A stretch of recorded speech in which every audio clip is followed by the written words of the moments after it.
一手把你带大，为什么要背叛我？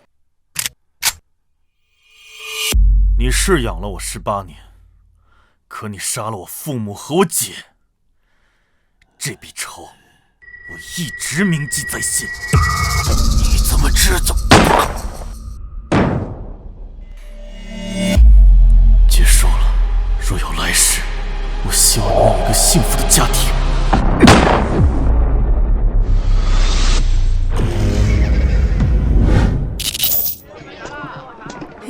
冰糖葫芦！哦，我要吃冰糖葫芦。来一串冰糖葫芦，多谢。喏。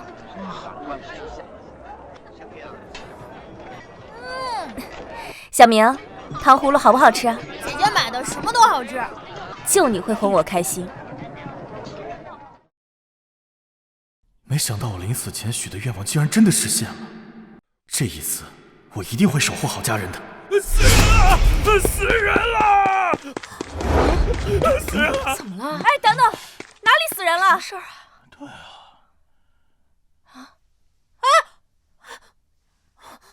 送你了。等等！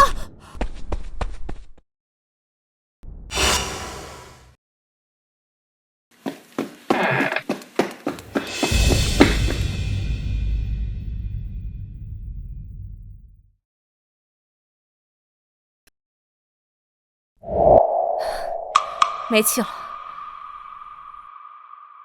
小明，你待在这里不要乱动，也别让旁人进来，我去报案。姐，你小心点，说不定犯人还在周围呢。好，我知道了，你自己多加小心。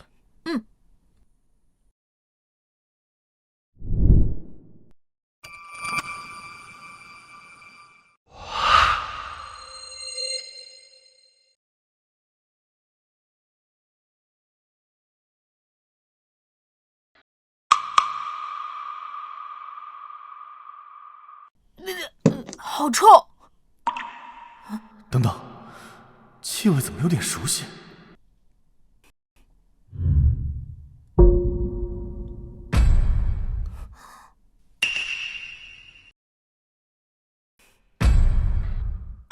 刚擦过的地。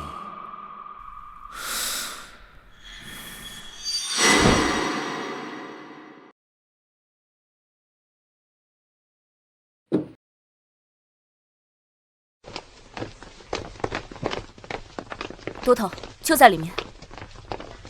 怎么有个孩子在这里乱翻？谁家孩子这是？小明，不是跟你说了保持现场不要乱动吗？雷都头，抱歉，他是我弟弟周明，平时顽劣惯了，我会教训他的。小子，哎，行了，老雷，别跟小孩计较了，赶紧搜索一下现场。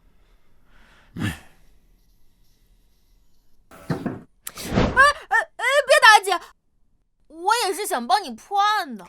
你不捣乱，我就谢天谢地了。待在这里啊，不准乱动。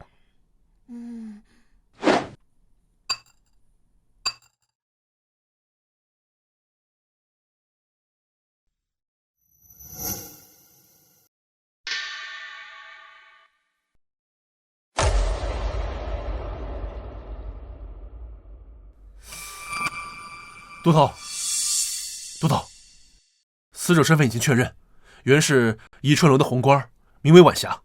死者自己暂前赎了身，并落户于此，死亡时间大约在酉时以后。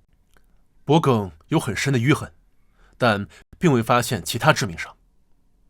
老李，我大致都查了一下，死者的钱财尽失，许是带人入室劫掠杀人。啊？什么劫掠杀人啊？这不明显是熟人作案吗？又是你！熟人作案，去叫街坊打听一下，死者生前的熟人都有谁？是。阿弟，休得胡言，赶紧回家，莫要添乱了。唐姐，我说的都是实话，你拧我干嘛？你叫阿明对吧？啊，我听你姐提起过你，刚才你说是熟人作案，是不是之前有什么发现呢？一个小屁孩说的话你也信？集思广益嘛，姑且听之，说说无妨。这很简单，首先我检查过死者，他口鼻上有余温，关节灵活，说明死亡时间不长。此时初冬，小雪已至，尸体只需1个时辰就会冰凉，因此可以确定他的死亡时间大致在酉时至酉时3刻之间。屋内钱财被抢，却无打斗痕迹，尸体更无移动痕迹，说明死者是在床边毫无防备时被勒死，这符合熟人作案的特点。你可曾告诉过他死者断气时间呢？雷督导，小人开验过后就只跟您说过呀。等等，屋里没有任何的打斗痕迹，也有可能是凶手突然袭击。死者是一名女子，她可能来不及反抗，就被别人从背后控制。你如此武断地推出他是熟人作案，小子，别不停装懂，满嘴胡言。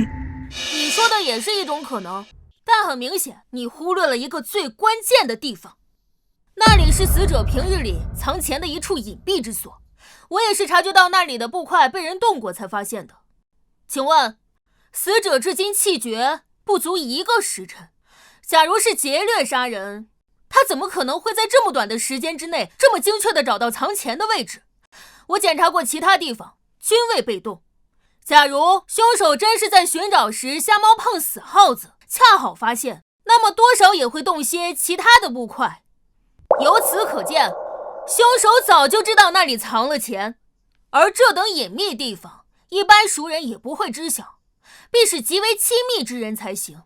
哼，以上，雷都头还有什么问题吗？黄口小儿，信口雌黄，凭一处佐证就敢下判断啊？破案岂是如此儿戏之事？哎呀，老雷，你和一个小孩计较什么呀？督头，那3名与死者交往密切之人已经带到，带进来。是，带进来。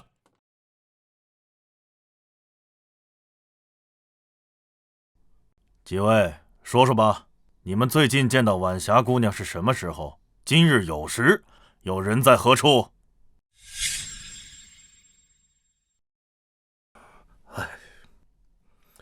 小生与晚霞姑娘乃是宜春楼的旧相识，我俩情投意合，常常吟诗作赋。便是她赎了身，也未曾断过往来。说重点。今日小生偶得一佳作，本想与姑娘分享，便于申时6刻前来寻她。只是她言身体不适，留我喝杯茶，便请我走了。之后再未见过。酉时左右，我也回到家中读书，左邻右舍皆可作证。你呢？你们该不会是怀疑我杀了他吧？我今天就没见过他。有时我在朱雀门下了差，而后手痒就去了赌坊，正赌得起劲儿，就被你的人带来了。他娘的，坏了老子的雅兴！属下确实在赌坊找到的他。是你？周燕，你认识他？都头，今天下午我和阿弟在街上逛街时，正是此人突然窜出，大喊死人了，才将我引来此处。这么说来，你才是第一个发现案件之人。周燕，还记得当时是什么时辰吗？刚过酉时3刻不久。酉时3刻，你来此作甚？如实回答。大都头饶命啊！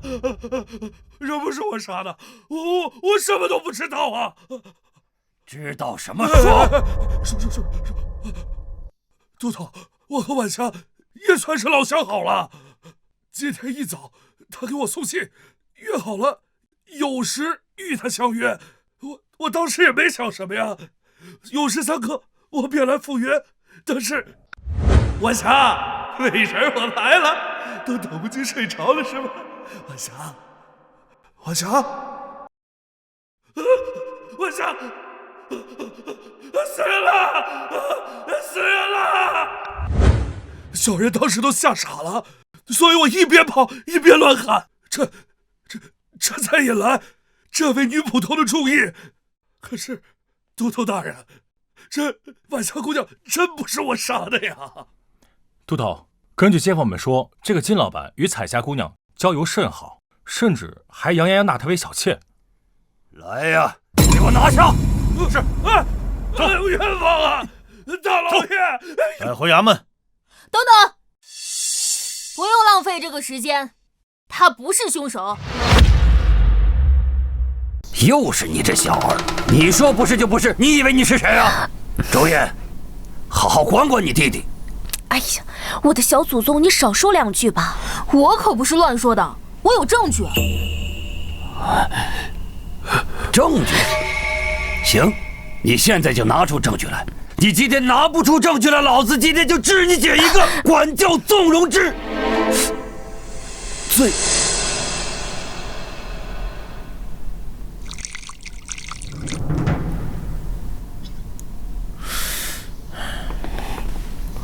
别紧张，先喝口茶压压惊。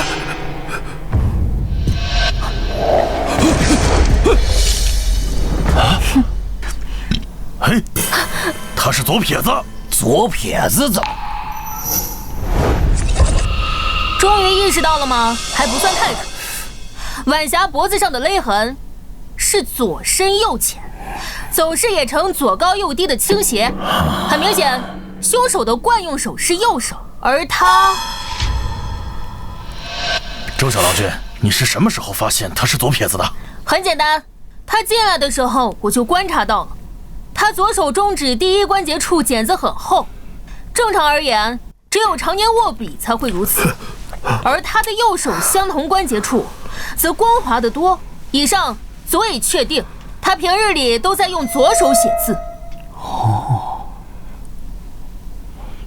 另外，他左手掌缘虎口处茧子又厚又硬，这是常年使用剪刀才会留下。与之相对，他的右手对应部位处则很干净，但他的右手食指和中指根部却又有茧子，说明他平日里会用右手辅助按压和固定物品等。以上，他是左撇子的概率超过了90%。还有什么问题吗？就算他不是主犯，他和这件事也脱不了关系。酉时3刻来找死者，和死者遇害的时间相符，怎么看他嫌疑都重大。你买凶杀人会准时赶到现场，然后把自己当成第一嫌疑人，网上买东西给好评是吧？你，你胡说八道什么呢？疼姐，轻点姐。你还敢胡说八道？这2位都头是我们府里的中流砥柱，人家破过的案子比你吃过的盐都多，你那点小聪明算什么？都头，对不起啊，我弟被我宠坏了。哎，行了，都多大人了，至少他给我们节省了时间吧，是不是？这个周小郎君，你非常不错啊。不过咱们破案可不是过家家，你的好意我心领了。只不过呢，这里是凶案现场，你就先回家去吧。啊，来人，给那个周小郎君带回家去。哎，不用，我自己会走。不过看你人还不错，临走前就送你一条线索好了。我看你是皮痒了是不是？你能有什么线索？李都头，我要告状！你也看到了，我姐天天这么打我。按大宋律法，无故殴打10岁以下孩童，当罚钱800，劳作7日。现在她是我姐，劳作就免了，直接把她罚的钱给我就行了。哎，小兔崽子！以大宋律，长姐为母，你状告长辈视为不孝，先鞭15，以儆效尤，然后再审。不跟你闹了，周小郎君，有什么线索说出来吧。好好想想凶手是怎么来的。好了，我说完了，祝你们破案顺利，拜拜。哎，这什么意思啊？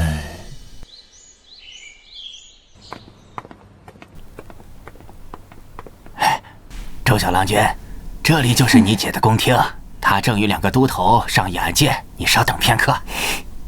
多谢老伯。哎，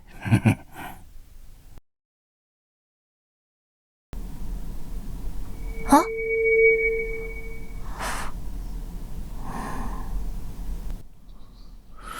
这是3天前的那个案子，他们还没破案。死者晚霞，前宜春楼红官儿，9时左右被勒死于家中，屋内凌乱，钱财被洗劫一空。根据卷宗，最近半年有3人与他走得最近，皆是以前老主顾。这是那3人的口供。我明白是怎么回事了。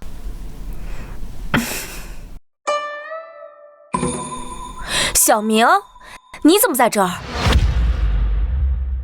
小明，你怎么在这儿？姐，你还记得我这个没饿死的弟弟啊？我还以为你把我忘了呢。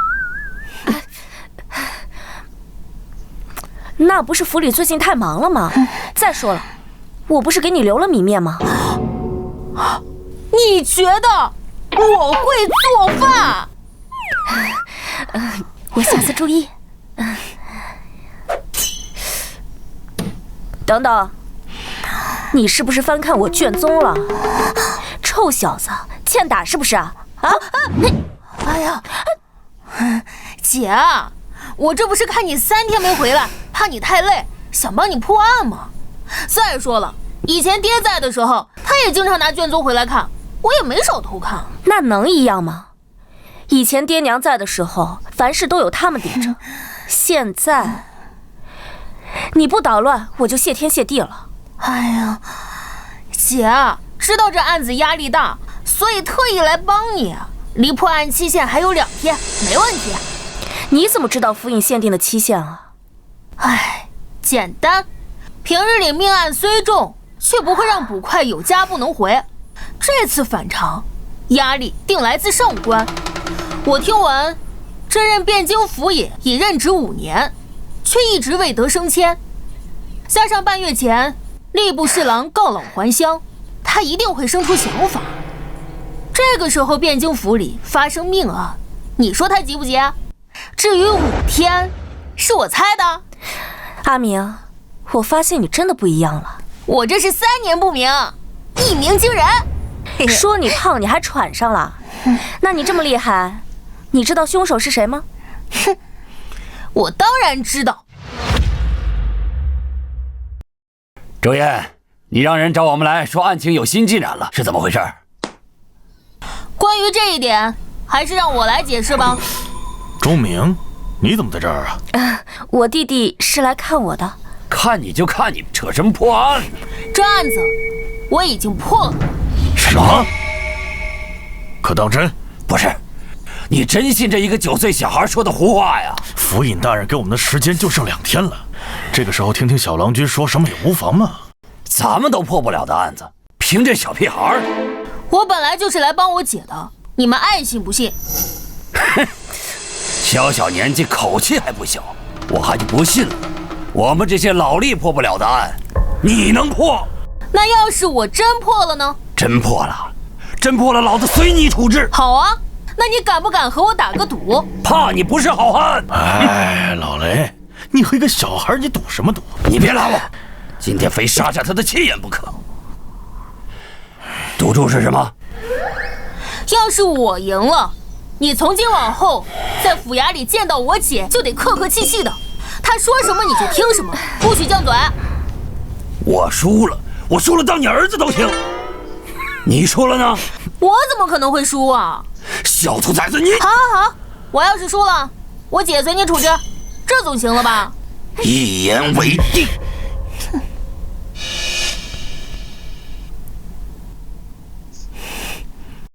你们整理的案件很详细，包括嫌疑人的过往我也看了。整个案件其实并不复杂，凶手就在他们3个之中。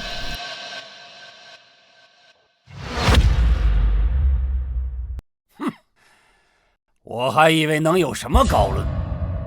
我们自然知道他们3个人的嫌疑最大，但孙茂才和于成山2个人在案发时，一个人在家读书，一个人在赌坊豪赌，皆有人证。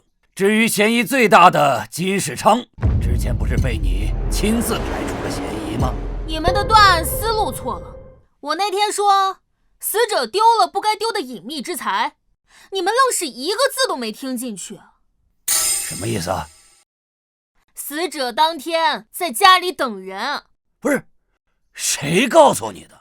很简单的推理，他的房间那天特意打扫过，桌子上放了一碗刚喝完的残羹，茶壶里的茶叶也是新的。这一切都说明他在等人，而这个人必然与他非常熟。这一点我们当然知道，只是始终没有找到那个人而已。当然不止这些，我说过他丢了不该丢的钱财。根据金世昌的供词，他是酉时3刻去的晚霞家，而孙茂才是申时3刻去找的晚霞，再算上他喝茶的时间，最起码晚霞申时4刻还活着。假设孙茂才走后，晚霞立刻被杀，那离金世昌的到来也仅有1刻钟的时间。我之前就说，能知道他那么隐秘藏钱地方的人，必然是极为亲近之人。而在这半年里，和死者走得最近的，只有他们3人，所以凶手必为他们3者之一。都是屁话，绕了半天不还是绕回去了吗？你倒是说是谁？既然你们那么想知道，那我就告诉你们，凶手就是他。凶手就是他。哼，一派胡言。当日他的行踪清清楚楚，他在朱雀门当差，交差便是酉时，然后他去了鸿运赌坊，离朱雀门3刻钟的路程。我们问过赌场的老板，他到赌场时刚好酉时3刻，根本就没有作案时间嘛。难不成他是非去杀人的？我当然不会凭空污蔑他。鸿运赌场位于西城，距离死者家不到5条街的距离。正常而言，他只需要挤出不到1刻钟的时间，就能完成杀人，之后再堂而皇之地赶去赌坊。朱雀门到赌坊需要3刻钟，那是对常人而言。实际上在汴京有一条路，只需要2刻钟不到的时间便能赶到，只是那条路正常无法使用。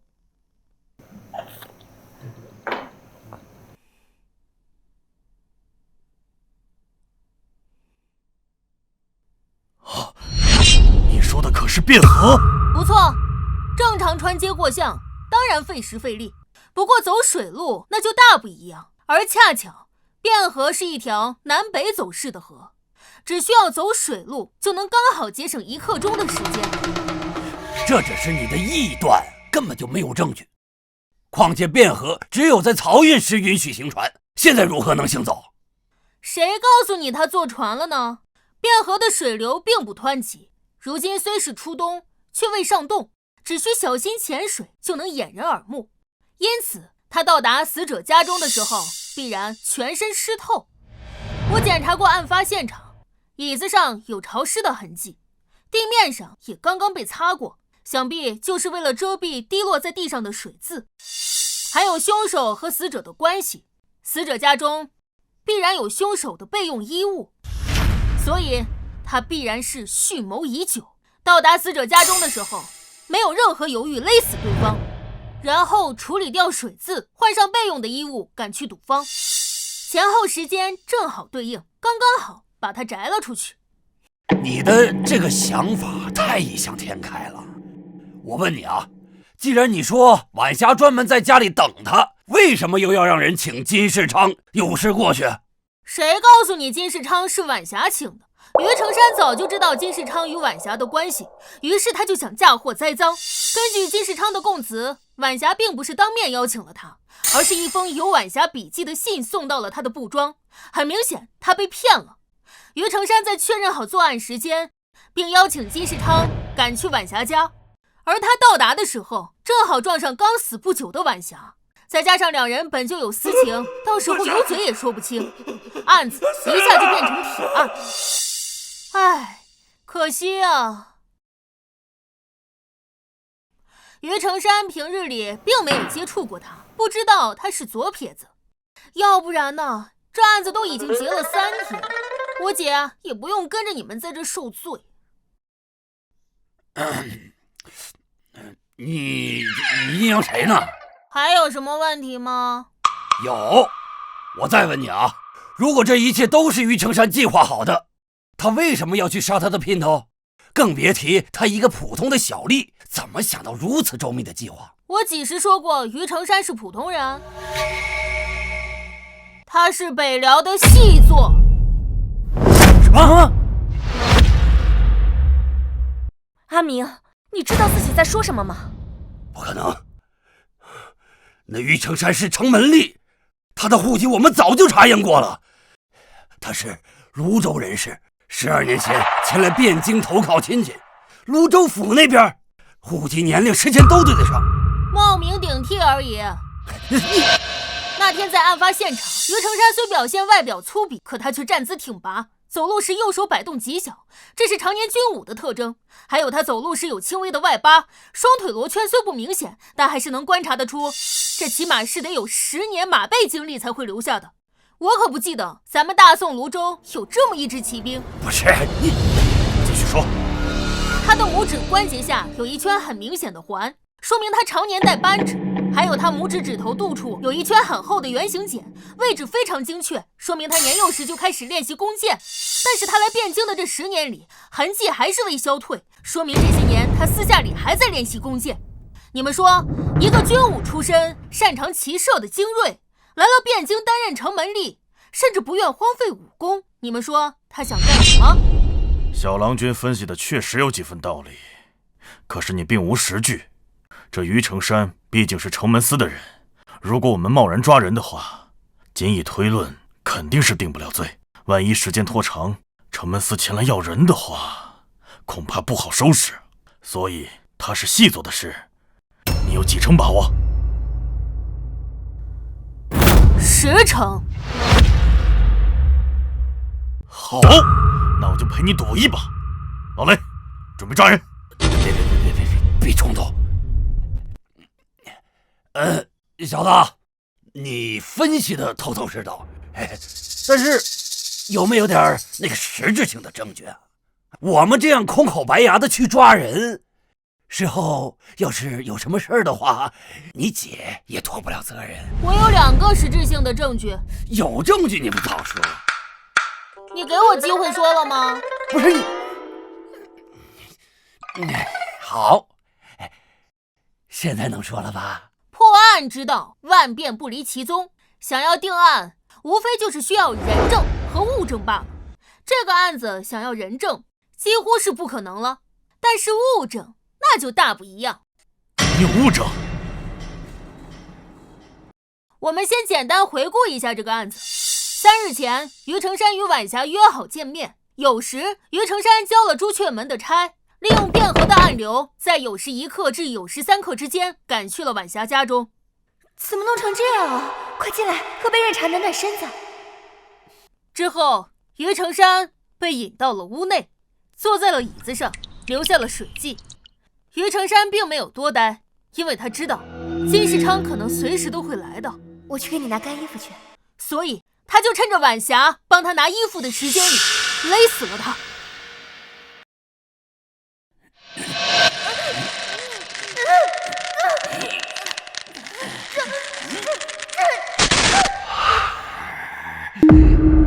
那之后，他快速地换好干净的衣物，再将屋内所有的首饰和钱财全部带走，赶去了赌坊。就在他走后不久，金世昌来到。晚霞，美人我来了。发现没有，整个案件有2个最重要的物证。钱和那套湿衣服。没错，他本可以杀完人之后不拿钱，但他是个老赌鬼，必然负债累累。这种有机会让他翻本的钱财，他一定不会放过。但晚霞之前是一名出名的红官，就算赎身后剩下的积蓄也剩不少。反倒是于成山，每月的俸钱不过1两2钱，所以你们只需要在他家中搜出一笔可观的钱财，便可以此为由将他带回府衙审理。他这种人经不起审的。好，有这理由就足够了，城门司那边也不会说什么。只是那套衣服怎么成为证据？已经过去3天了，恐怕他早已经处理了。就算是咱们找着那套衣服，万一他到时候要是不认呢？只要你们把我带去，我会让他承认的。啊？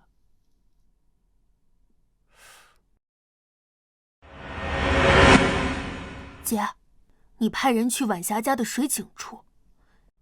足够了，事不宜迟，马上动手！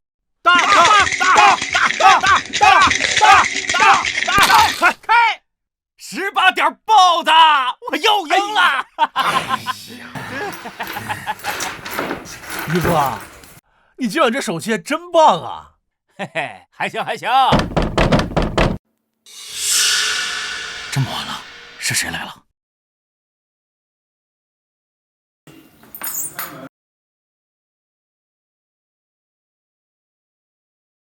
谁呀？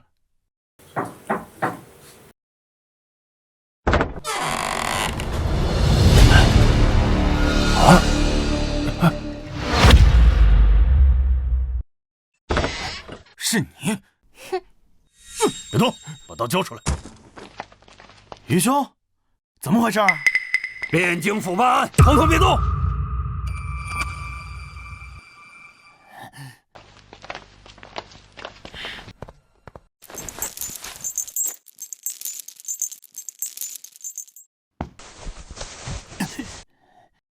汴京府，你们凭什么抓老子？老子犯了什么罪？老实点，我们怀疑你就是3天前杀害晚霞的凶手。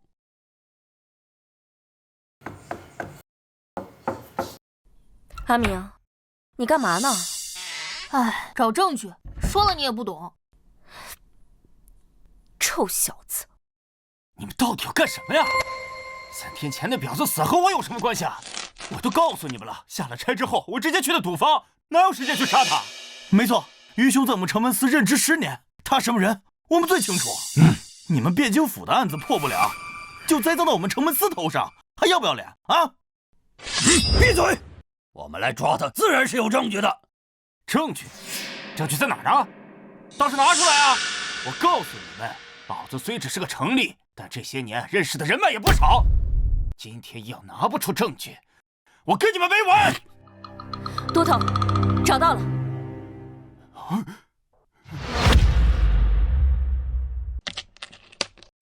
都头，清点完了，桌上董资共计23两8钱。都头，你们汴京府不是来抓人犯的吗？这怎么还查上赌了？我们4个人总不至于连这20几两银子都没有吧？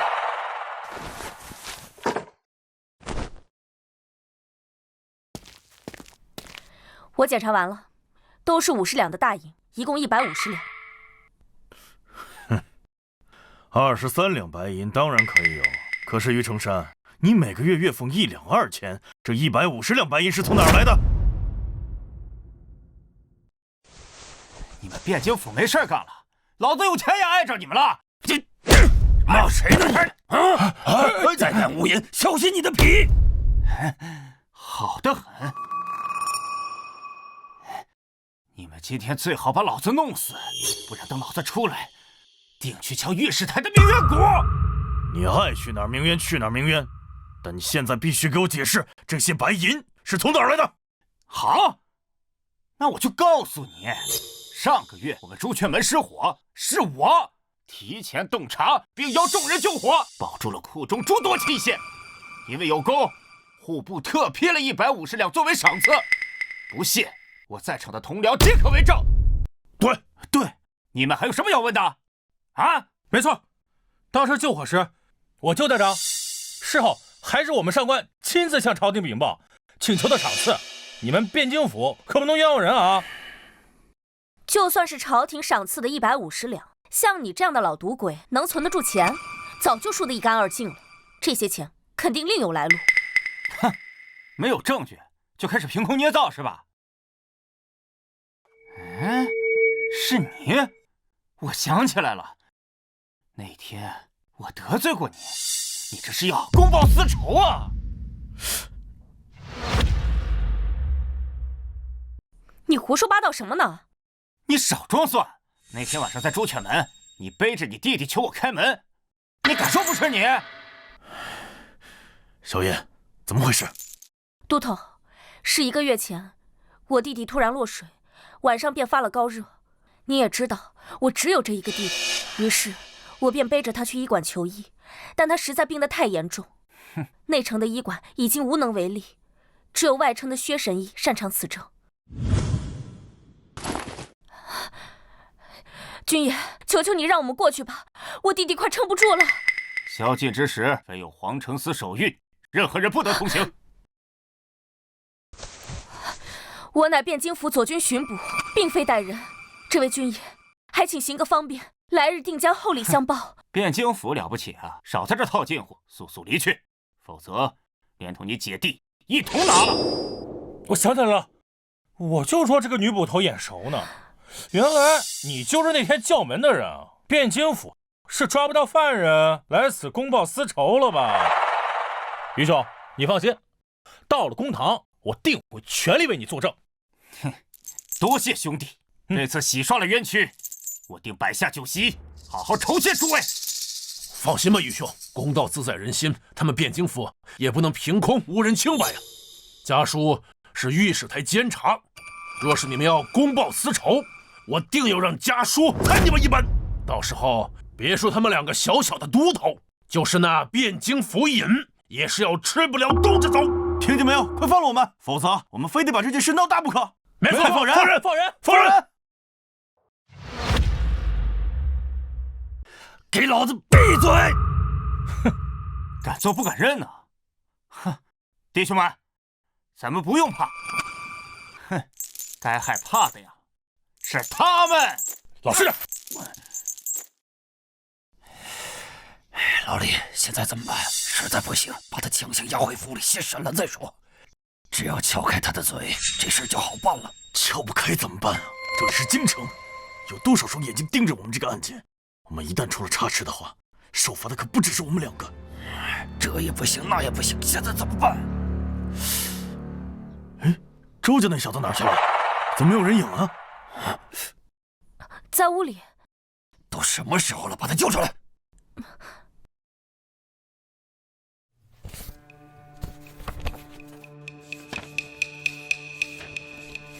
小明，快出来，雷都头找你呢。知道了，姐，马上来。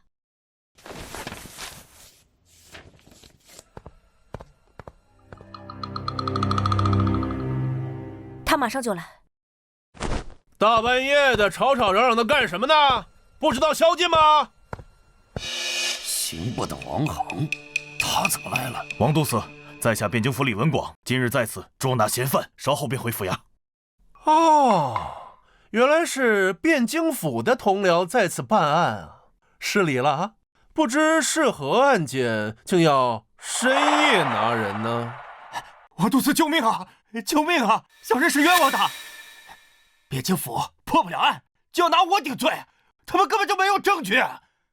你一定要为小人做主啊！没有证据。2位都头，怎么回事？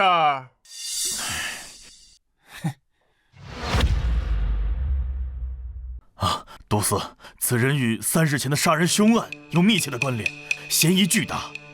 只要让我们带回去审理的话，自然就会水落石出。带回审理？这么说，你们是真没有证据？王都司，这是我汴京府的案子，似乎与你刑部无关吧？放肆！我刑部监察天下典狱，复核诸多案件，你们没有证据就敢捉人，有栽赃陷害之嫌，正是我刑部监察之职。今日你们若拿不出铁证，休想把人带走。都司英明，你们听见没有？要是拿不出证据，就赶紧把我放了，否则王都司在此，定治你们一个滥用职权、栽赃诬陷之罪。周捕头，那东西已经捞上来了，果然在死者家井里。谁栽赃诬陷了？好啊，差点把你给忘了。都司，就是这女捕头陷害我。那天晚上，她要出城去，我为与她方便，她便怀恨在心，蓄意报复。啊，女巡捕倒是很少见呐。听闻过世的前任大理寺卿家有一千金，不爱红妆，爱武装，整天嚷嚷要当什么神捕，便是你吧？要我说呀，这破案捉贼乃是男人干的事儿，你一个女孩子家的，断什么案子啊？不如在家多学学女德，免得日后啊找不到一个好夫家。我寻不寻得到好夫家，就不劳都司费心了吧。但断案之事不分男女，我没诬告，他就是凶手。都司您都看见了吧？这都到这个时候了，还这么气焰嚣张，简直是无法无天！您可要为小人做主啊！口说无凭，既是断案，便要拿出证据。若拿不出，就休怪我明日将此事禀告上书，治你们一个诬告辱人之罪。要证据是吗？好，我便给你证据。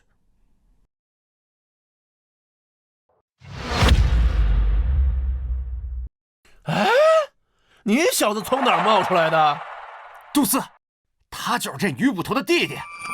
那天晚上，就是女捕头背着生病的他想要出城，他也是蓄意报复。这孩子是你们汴京府的捕快啊？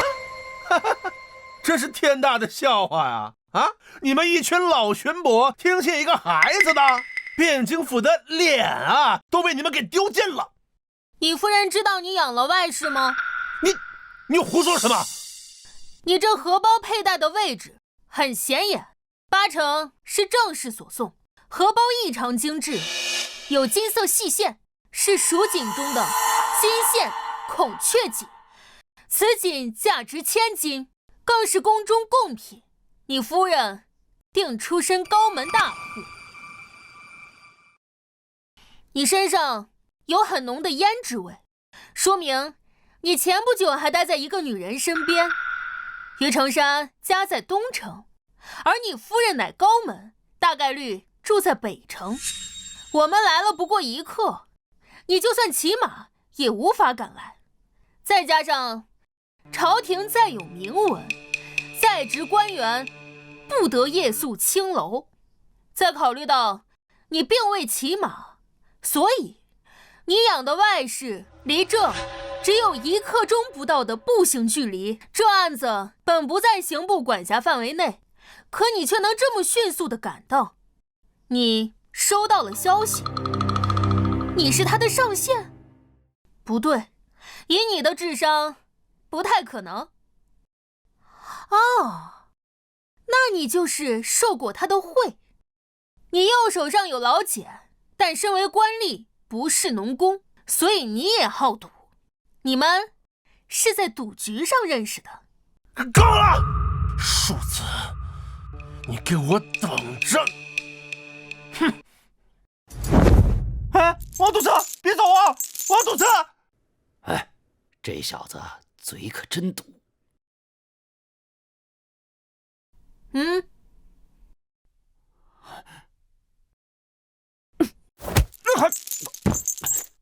都到这份上了，咱们就开门见山。你自己认罪，咱们大家都省事。之后再主动供出上线，我们算你戴罪立功，说不定还能保你一命。如何？你都知道什么呀？你说呢？老子没罪，你让老子认什么？唉，看来你是不见棺材不落泪。姐，给他证据。好嘞。认识吗？这不可能！你们怎么找到的？若要人不知，除非己莫为。你们3个认识这套衣服吗？这不是于兄3天前穿的衣服吗？对呀，这件衣服见他穿过不少次，怎么成这样了？没错，我3天前和他一起执勤，我也有印象。你还有何话说？周小郎君，我老雷是真佩服你啊！这物证都能被你找着，这衣服在哪儿找的？怎么还是湿的？很简单，他没有时间处理这套衣服。当初他时间太紧，又要赶去赌场，营造自己不在场证明，而晚霞家离赌坊还有一定的距离。他若直接拿走湿衣服，但凡路上被人看见，就会有风险。而发生命案后，衙役将会仔细搜查周边，他若直接在屋子周围处理掉，也不保险。所以，他最好的选择只剩一个。那口水井，不错，就是晚霞院中那口水井。我从案发当天就注意到他院中那口井。当初我意识到他是怎么杀人时，我就在想，这么短的时间，他应该怎么处理掉那套湿衣服？晚霞家离赌坊虽近，却也有几条街的距离。他若直接带走，但凡被人看见，就有隐患。而他如果随意扔在周围，待汴京府搜寻时，也极有可能会找到。哪怕是扔回汴河，也有被人打捞的风险。综上，他最好也是最安全的方法，就是把这套衣服绑在石头上，丢到那口井里。案发离现在仅3天，衙役一直在现场盯着，他根本就没有时间打捞和处理掉那套湿衣服。所以，想明白这一点之后，在来之前，我就让我姐派人去那口井里打捞。姐，你派人去查一下晚霞家那口水井。结果果然不出我所料。来人，带走。我与晚霞早就相识，做暗地里的夫妻也有些年份了。那天，也就是我杀她的前一日，我与往常一般去她家私会。小宝贝，几天没见，想死我了。哎，干嘛呀？大白天的，让人看见怎么办呀？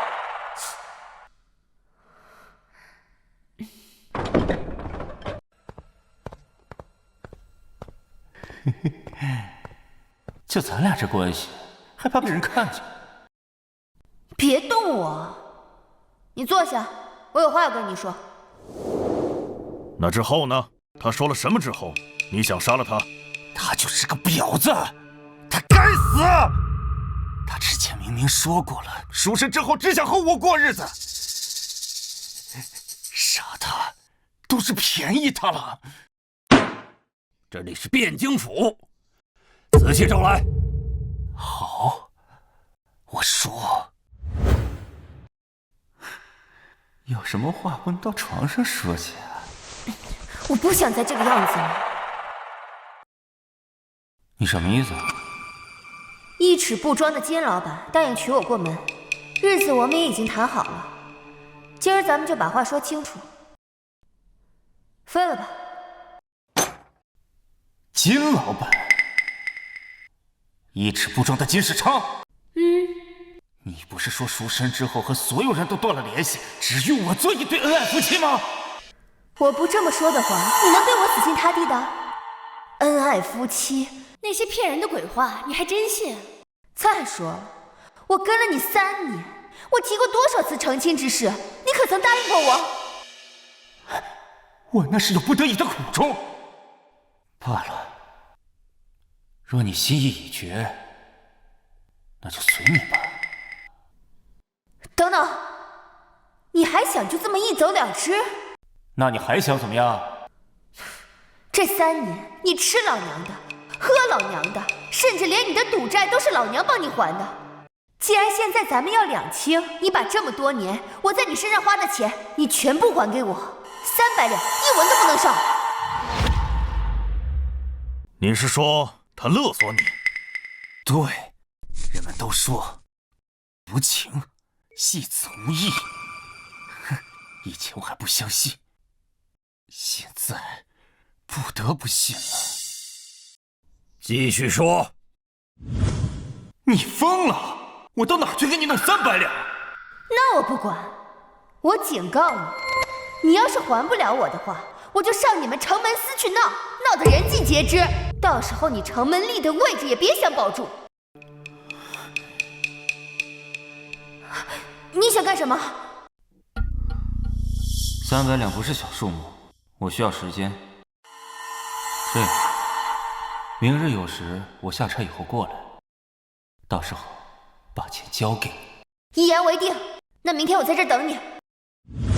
300两银子对我而言根本无法凑齐，我回家之后难以入眠，最终只能行凶杀人。第二天是你假借晚霞的名义邀请的金世昌，意图嫁祸。是。杀人之后，是你劫走了死者的全部钱财。是。钱财呢？被我熔成银锭了。你们在家里找到的那3枚就是。周燕，让他签字画押。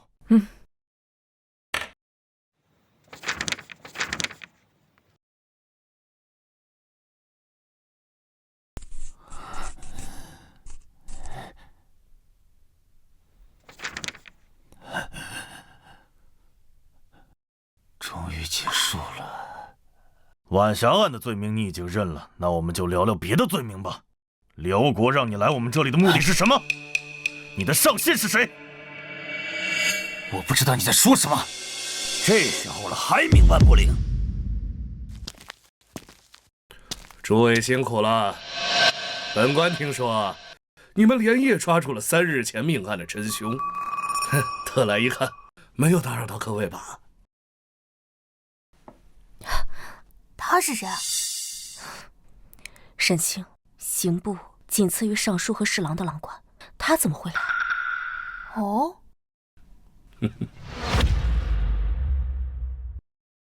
见过郎中。免礼。本官不请自来，诸位不必拘谨。他就是凶犯，可曾认罪？已经签字画押了。大人可否要看一下？周燕。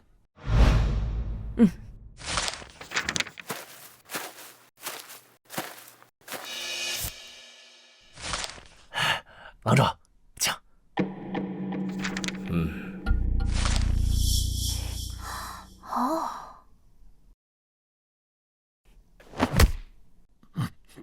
干嘛？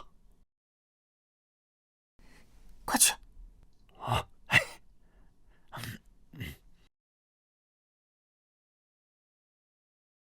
啊，这小子怎么还在这儿呢？李都头，你们汴京府难道离了孩童就不会办案了吗？怎么回事？郎中，之前就是这小子在办案现场胡言乱语，干扰下官与李都头等人办案。李都头，竟有此事？郎中，周小郎君可是难得一见的小神童啊，这次办案他可帮了大忙了。哦，周明见过沈郎中。周明，莫非是前大理寺周四卿的公子？正是。周燕呢是他的姐姐，现在在汴京府担任巡捕。这次呢，周小郎君也是帮他姐姐办案，虽有逾矩，但也情有可原。既然李都头都这么说，那本官也不好再多说什么了。郎中，李都头，口供我已经看过了。既然罪犯已经认罪，那按规矩便应该送给我刑部复审。这择日不如撞日，本官现在就把他提走，好吗？郎中，这恐怕不符合规矩吧？如果按程序来说，此等重要的犯人移送刑部的话，需要刑部的文书，还有中书门的命令才行。要上命。好，王都司。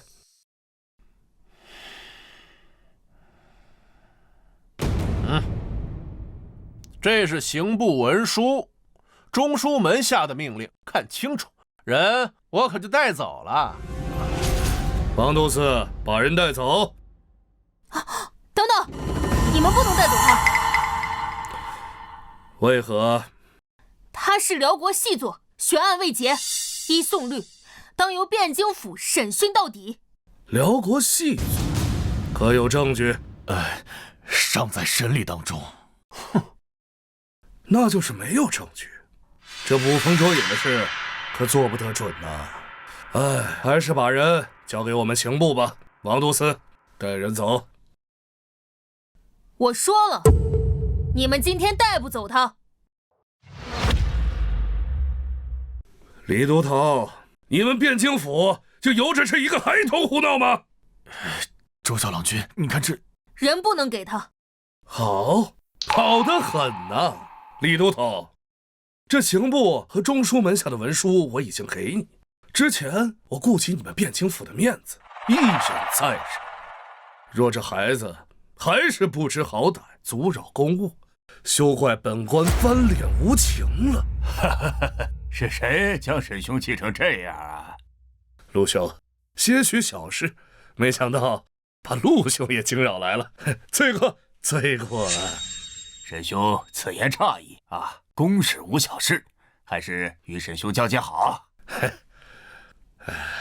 李都头，如今什么情况了？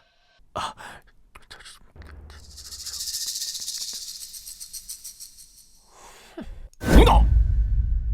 既然有中书门下和刑部文书，为何不让他们提人？大人，不是我等刻意阻扰，是周小郎君言于承山他是辽国的细作，姿势体大，我等不敢轻放啊。还周小郎君，哼，一个9岁娃娃的话你们也信？真是滑天下之大稽！冤枉啊！冤枉啊！小人这样的哪会是什么细作？沈郎中、府尹大人，你们就算把小人审死在牢里面，我也什么都不知道啊！放肆！府尹大人面前岂能任由你胡言？再不住口，大刑伺候！沈郎中，按理说，你有中书门下和刑部文书，我们不该阻拦。可你也知晓，这辽国和大宋乃是百年死敌，这细作之案关系甚大，不怕1万，就怕万一呀！万一出现什么差错，本府可担待不起。不如今日你先回，犯人让我再审几日，若真审不出什么问题，再交给刑部，如何？陆府也说笑了。这中书门下和刑部的文书俱在，我若是这么回去，他也不好交代呀。自不会给沈兄带来麻烦。3日如何？汴京府再审3日，即刻送往刑部。太久了，就今晚。用不了这么久。让我来审，我现在就能让他招供。笑话，黄口小儿也会断案？陆府尹，你们汴京府该不会连办案的本事都没有吧？我们汴京府人才济济，何须外人？李都头，雷都头，你们立刻审案，务必以最快时间审出结果。是。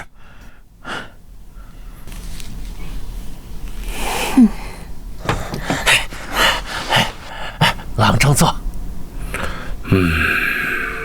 既然如此，那本官就在这儿等着。本官也想见识一下这汴京府的审案手段。不过你们可抓点紧啊！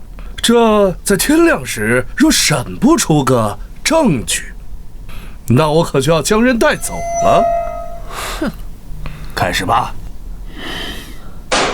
于正山，我且问你，你是否是北辽细作？冤枉！小人冤枉啊！小人是杀了晚霞，但那是因为那女人贪得无厌。至于什么北辽细作，小人当真不知啊！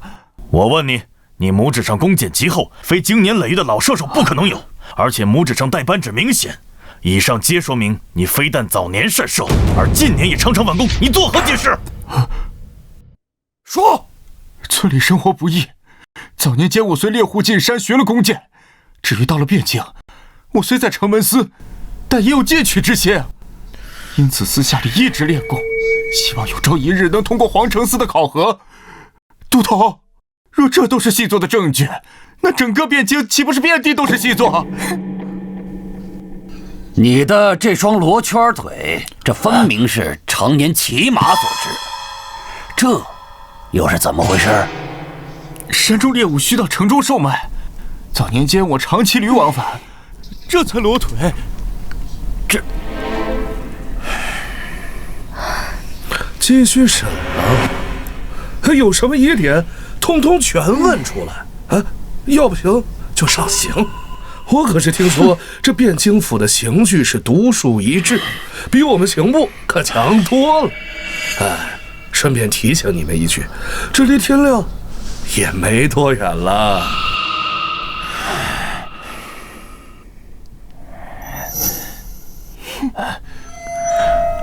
周小郎君，干什么？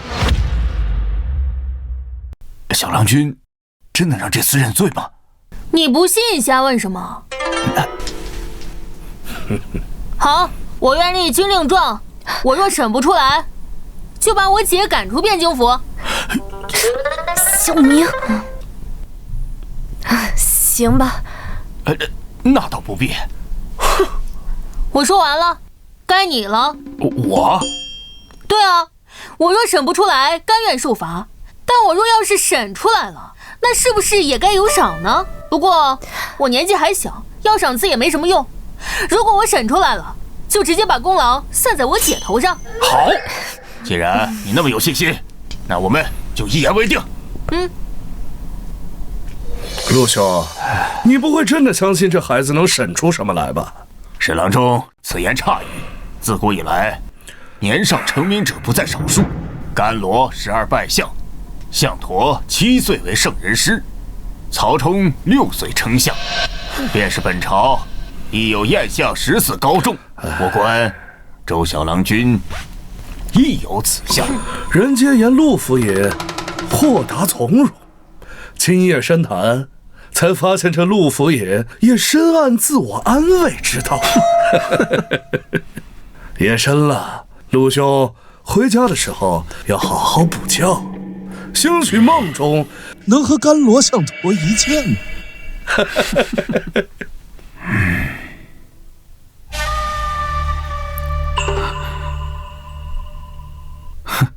小子，他们那么些人都没有审动我，连大刑我都扛过来了，你该不会以为你能审出点什么吧？谁说我是来审你的？你是辽国间谍，这一点都摆在明面上，根本就不值得一审。小小年纪，大言不惭。于成山，幽州人士，12年前奉辽国命令南下潜伏，伪造身份，混入汴京，后入职城门司，一直窃取情报，暗中串联上下，为辽国走私盐铁等违禁品。不敢相信我怎么知道这些的吗？好，那我今天就让你死个明白。都到这份上，你该不会还心存侥幸，认为自己能活下来吧？你说什么？我听不懂。听不懂我就揉碎了，好好跟你解释解释，也让你明白你现在的真实处境。像你这样的探子，一般都是精挑细选出来的，培养不易。你虽职位不高，可朱雀门的城门吏却是重要位置，平日里能接触到很多关键信息。就算你被捕，也一定会有人来救你。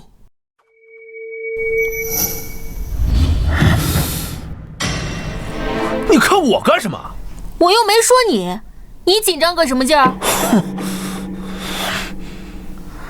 这也是为什么你之前晚霞案的时候那么轻易的就承认自己杀了晚霞的原因，因为你知道这只是一桩简单的杀人案，并且死者还只是一名被赎了身的贱妻，按宋律无论如何判不了你死罪。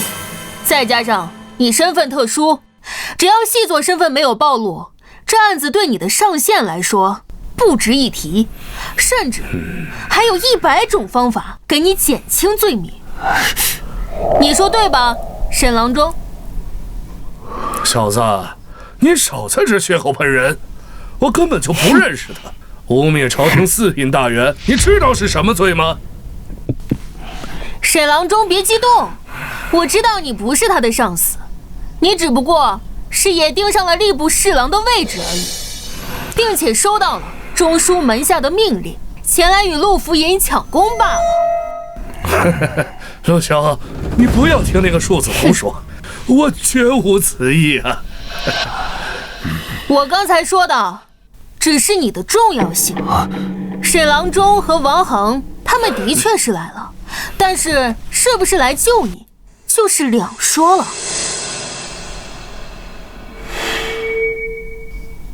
细作这种东西呢，潜伏的时候用处的确很大，但是身份一旦暴露，就会变得一文不值，甚至还会变成威胁，连带着一大票暗探全部带出来。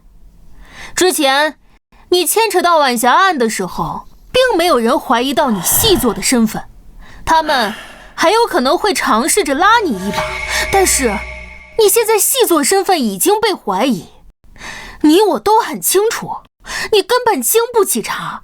我们只要再多费几天的时间，你细作的身份根本藏不住。这种情况下，你觉得你的上线会怎样想？看来你也很明白，现在最想让你死的就是你的上线。我之前在你家说的话仍然有效，你主动交代，我们算你投诚，还会全力的保你一命，如何？我不是细作，交代什么？不愧是专业的暗探，你心里早就做好赴死的准备。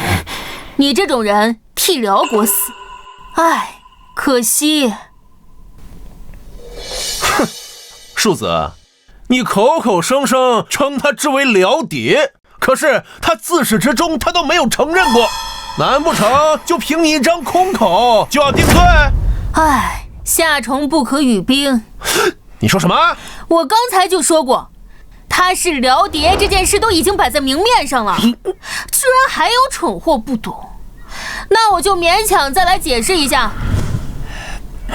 首先，第一点，他的身份户籍是伪造的，他是燕云16州的幽州人士，不是泸州人。哎，何以见得？刚才他不是已经解释过了手上茧子的事儿和罗圈腿的事儿吗？很简单，晚霞案现场桌子上摆放着一碗喝剩余的羹汤残渣，我检查过，此乃绿豆粉浆。绿豆粉浆是幽州的一种特色小吃，口感怪异，汴京极少有人会喝。大家都知道，晚霞当天等的人是他，请问，一个从小生活在泸州，后来迁居到汴京的人，怎么会喜欢喝口感怪异的幽州小食呢？这是其一。至于其二嘛，认识吗？只不过是一块普通的石头，有什么稀奇的？这是眼石，莫非就是用来做泸州端砚的眼石？不错，泸州端砚名扬天下，而在汴京，这种石头却不多见。但是在泸州本地，却到处都是卖这种石头的商铺与小贩。奇怪，你一个泸州籍人士，竟不认识这种有名的家乡特产。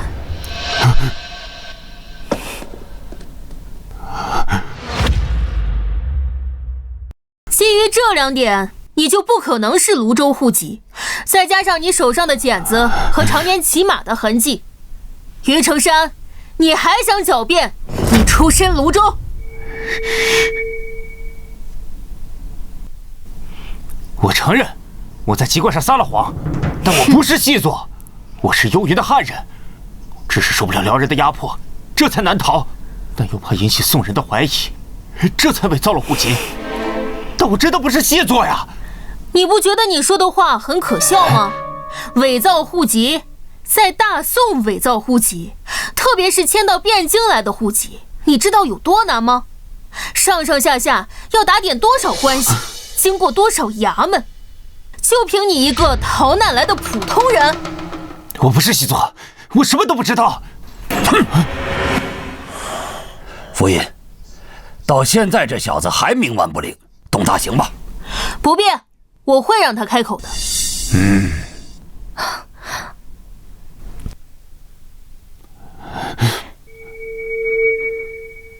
你想干什么？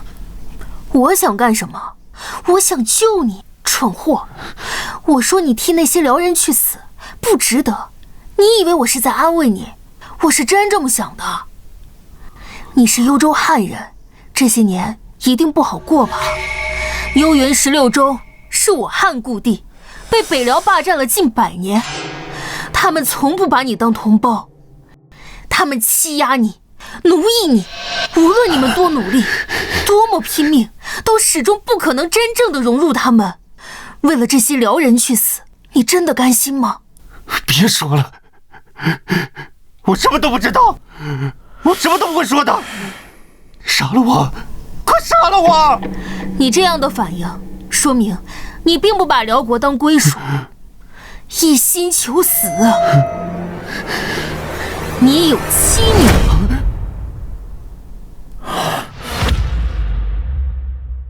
你都知道什么了？我知道的很多，多得超乎你的想象。认识这个吗？哪来的？怎么会在你手上？还给我！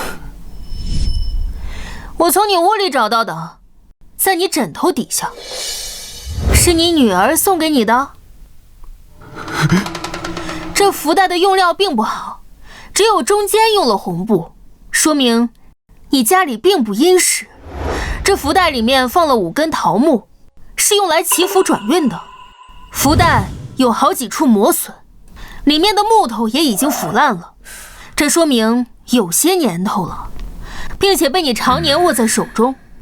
能让你这么思念的人，8成是你最亲近的人，要么是你的妻子，要么就是你的女儿。这福袋的做工并不好，很明显是初学者，是你妻子的可能不大，所以是你女儿在你临来之前专门为你准备的。哎呦，刚学女红的年纪，6、7岁，那可真美好呀。12年，你有多少年没见过他们了？要是他们还活着，也到该嫁人的年纪了。你说什么？哦，原来你还不知道他们已经死了呢。胡说八道！黄口小儿，信口雌黄，我杀了你！他们活着，他们活得好好的，派我来之前，他们偏偏答应我。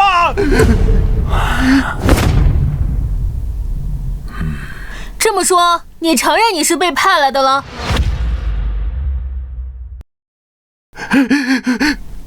哼，他们还活着，一定还活着，对吧？你都已经知道答案了，又何必来问我？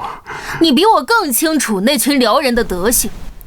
你离开家门的那一刻起，家里没了男人，他们在燕云的下场，你比我更清楚。不会的，他们答应过我，他们答应我会照顾好他们的。你竟然相信那群辽人的信誉？你很明白，敌国间谍这种事情基本上都是有去无回的，而你踏入大宋的那一刻起，在那一群人眼里，你就已经和死人无异了。所以，你说他们对死人的家眷通常是怎样的？不，你骗我，我不信你，你骗我！信不信是你的事，还有什么想说的吗？唉，何必呢？现在你细作的身份已经坐实了，就算死撑着不交代，那无非也就是让我们汴京府多费些功夫罢了。听我一句劝，那后面的刑具可就不是靠意志就能熬过来的了。你现在主动交代，我还能请府尹保你一命。于成山，你若现在供出其他暗探，本官保证定留你一条性命。这可是你逼我的。于成山，我告诉你一个秘密，其实你在大宋还有一个孩子。这样，我们做个交易，你主动供出上限，我就告诉你那个孩子的下落。我不信你，你先告诉我。好，但你要保证，我说了之后，你要主动交代你知道的一切。好。之前的晚霞案，你说谎了不是吗？这种9真1假的谎言最难揭穿。你当时说晚霞威胁你拿出300两银子，不然就天天去找你闹。但事实上，以你的手段，怎么可能会把一个娼妓的这点威胁放在心上？所以，他必然是拿捏到了你的痛处。他发现了你细作的身份。你这些都知道？这世间的秘密最难瞒的就是枕边人。我检查过晚霞的住处，还仔细看过汴京府的卷宗。晚霞的住处有许多与男人共同生活的痕迹，而那个男人，毫无疑问就是你。凭什么？那个婊子情人那么多，留宿的不知道有多少，你凭什么就断定是我？你错了，他只有你一个男人。不可能！不敢相信吗？也正常。我知道的时候也震惊了好久，但事实就是这样。根据汴京府对街坊和金世昌以及孙茂才的口供，自从他赎了身之后，这3年来在他家留宿过的只有你一个人，其他人哪怕是孙茂才和金世昌，他都保持着一定的距离。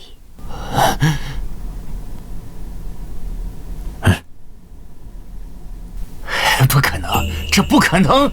你在骗我！那你知道她怀孕了吗？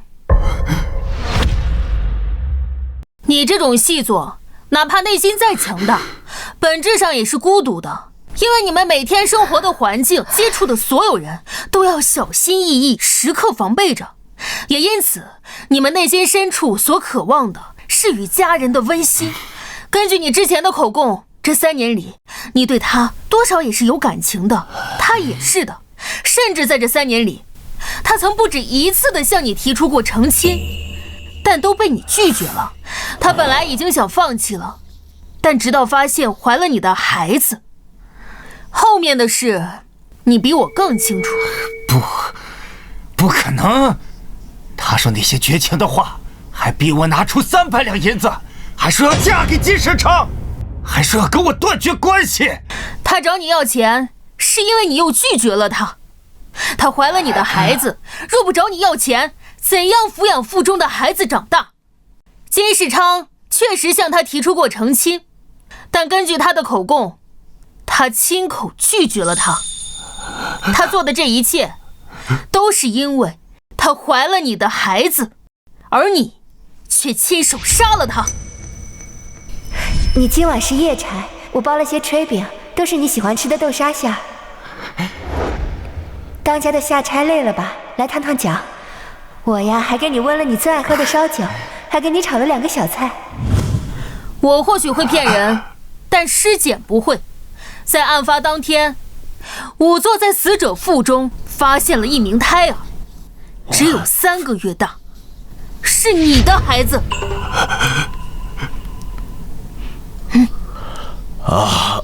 是啊，我都做了20多年的捕头了，还头一次见到这种场面。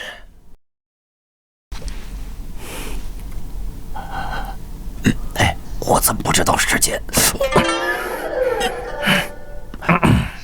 是，本来我们是不想告诉你的，但是既然都已经说了，不，晚霞，我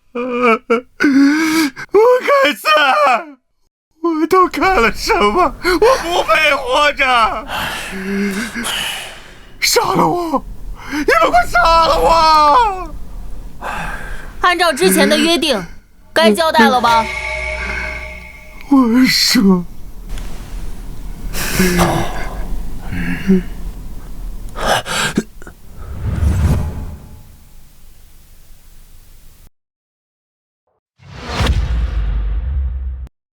，2位都头，事不宜迟，立刻开审。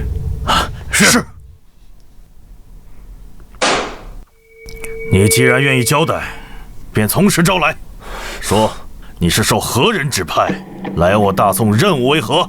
你的上线是谁？你们用何种方式取得联系？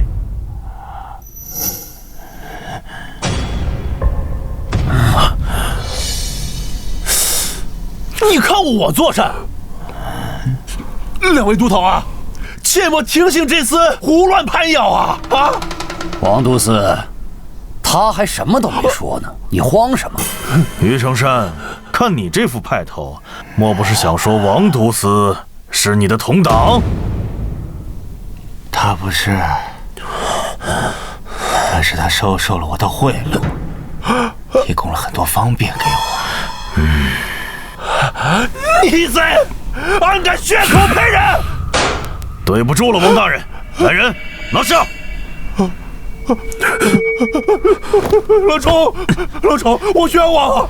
你救我，郎中！沈郎中放心，我们汴京府绝不相信此人的胡乱攀咬，待查清真相，定还王都司清白。陆府爷，我们后会有期。郎中，我冤枉啊，郎中！继续审。小叶，随我来一趟。哎。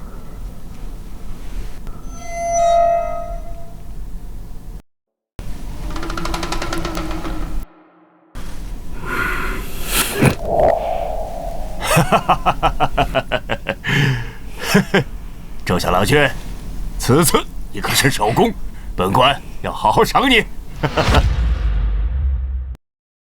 多谢府尹好意，不过我年岁尚小，要赏赐也没什么用。若府尹真想赏，不如赏我姐。哎呀，叫什么府尹啊？平白身份了，叫世伯。至于你姐，自然会有赏。小叶，此案中你也立功不小，不过细作之案关系重大，具体什么功劳还需上报中书门下才可定下。嘿，你先委屈几日。多谢府尹。哎，谢什么呀？生分了，生分了。哎，说起来啊，你父亲生前与我同朝为官，如今是该对你们多加照拂才是。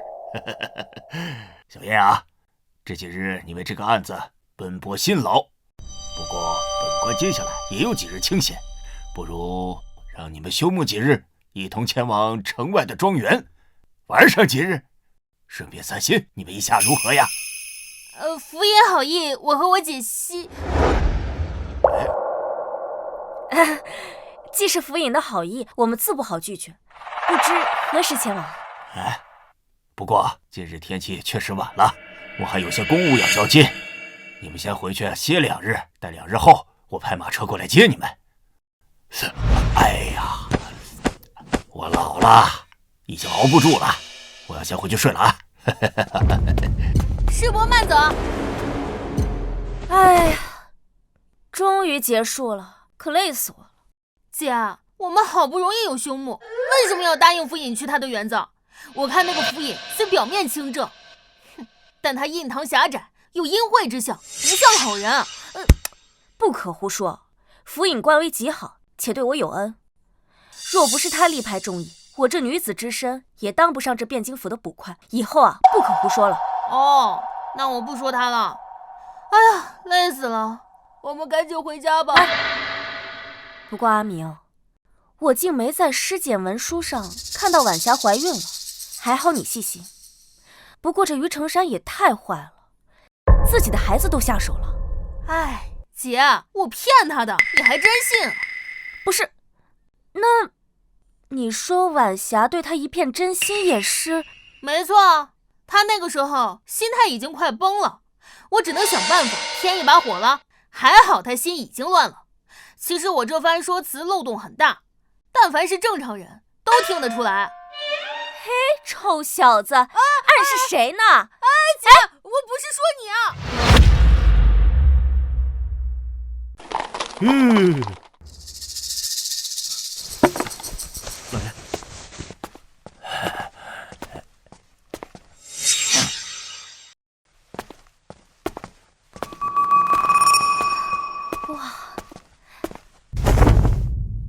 两位贤侄，这位是吴管家，跟了我30多年，对庄内之事了如指掌。今日我有事，就让他带你们先熟悉熟悉庄子。吴管家，这2位贤侄是我的贵客，你先带他们见一见夫人，再好生安排住处。是老爷。阿明，你发现什么了吗？没事，可能是我多心了。2位随我来，请。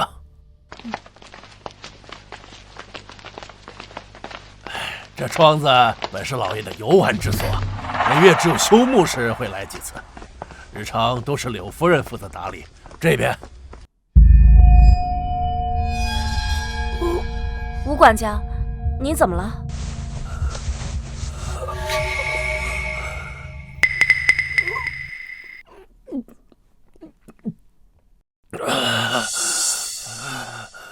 两位见笑了，老毛病了，一旦发作便心慌难耐，双手更是止不住的颤抖。年轻时候还好些，如今越发不受控制了，喝些酒就好了。请，二位请，给我站住！别跑！狗奴才！少爷教训你还多！二少爷，又是谁惹二少爷不快了？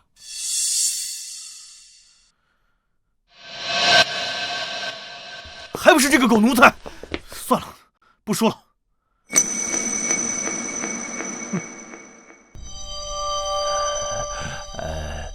两位莫怪，这二少爷呀，一直是这个脾气，谁也没办法啊。不怪不怪，还是赶紧带我们去见夫人吧。好，来请。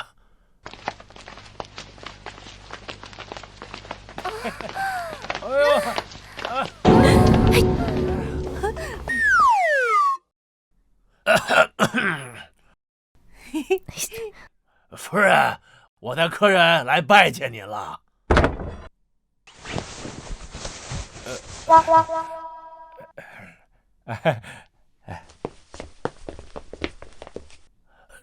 这是曹医师，夫人常年体弱，在府里多是吃他的药调养。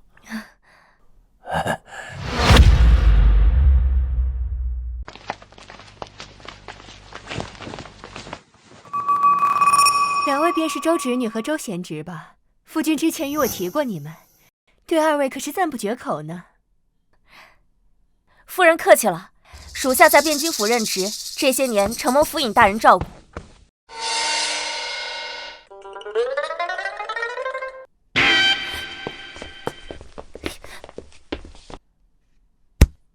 不得无礼！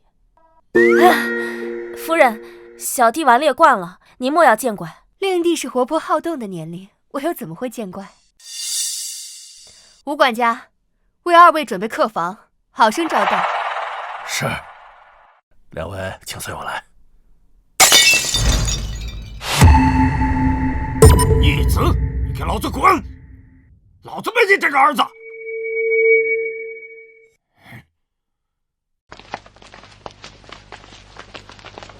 老爷，什么事儿把你气成这样？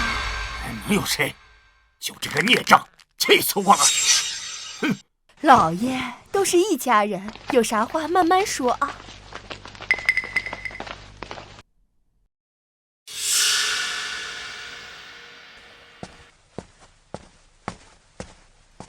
文成，你先起来，有什么事儿跟姨娘说。走开！哼，少在这装好人，惺惺作态。反了！这个逆子反了！我要把他赶出陆家！我没他这个儿子！哼！这里没事了，都散了吧，散了吧。我带两位去客房。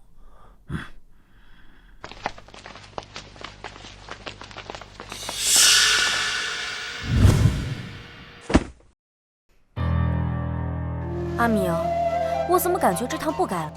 我早就说了，不过来都来了，就只能先住几天，只能希望别出什么差池。唉，也只能如此了。周捕头，小郎君，你们在屋里吗？谁啊？是你？有什么事吗？周捕头，小郎君，大少爷想杀了夫人，求你们想想办法吧。什么？哦？你还知道什么？赶紧说出来！姐，别激动，请坐。哦。别紧张，慢慢说。哦，对了，你叫什么？秦柱，你们直接叫我名字就好。看来你也比我姐大不了几岁，我就叫你秦大哥好了。好。听秦大哥的口音，不像是汴京本地人。是，我祖籍均州，因5年前家乡闹灾，逃难至汴京，幸亏陆老爷收留，这才捡回了一条命来。哎，东扯西扯什么呢？还不快问关键的？哎，姐，你急啥？你不是一直说想当汴京第1神探？好好看，好好学。秦大哥，你刚才说大少爷想杀柳夫人，是发现了什么吗？以前大少爷和老爷在屋里争吵的时候，我无意中听到过几句。无意中？是有一次在屋后清扫的时候，二位大概不知道，现在的柳夫人虽名为夫人，实际上却是老爷的侧室，并非大少爷的亲生母亲。大少爷的亲生母亲是汴京霍氏，只不过早早病逝了，因此大少爷虽然是长子，一直不受老爷喜爱。而这些年大少爷科举也屡试不中，因此一直想要老爷手中印官的缺，而老爷只是4品，印官的位置只有1个。二夫人这些年也一直想为二公子讨要，没想到那一日大少爷和老爷吵得激烈，竟然说出那种话。爹，你难道真要把那印官之位交给那不成器的老二吗？知不知道这样会毁了陆家的？住口！不给他，难道要给你？你看看你，哪有一点兄长的样子？圣贤书都读到狗肚子里去了，科举屡试不中也就罢了，如今为了一个印官之位，出口就诋毁你的亲弟弟。我若真把这印官的机会给你，才会毁了陆家的未来。爹，我没有想到你竟然如此绝情。哼，但你别忘了，4品官员虽能见直系亲属为印官，但必须是个嫡子。如果我没记错的话，柳姨娘还是侧室吧？你个孽障！陆家的事儿还轮不到你来说三道四。柳姨娘，明天就把她扶上。好啊，我等着。那个女人整天和曹大夫厮混在一起，谁不知道怎么回事？老儿是不是你的种还两说呢？整个陆家就你被蒙在鼓里。渣！你非气死我不成？我打死你！你打死我管什么用啊？给你戴绿帽子的你不管。我告诉你，你要是敢把他扶正，休怪我不讲情面啊！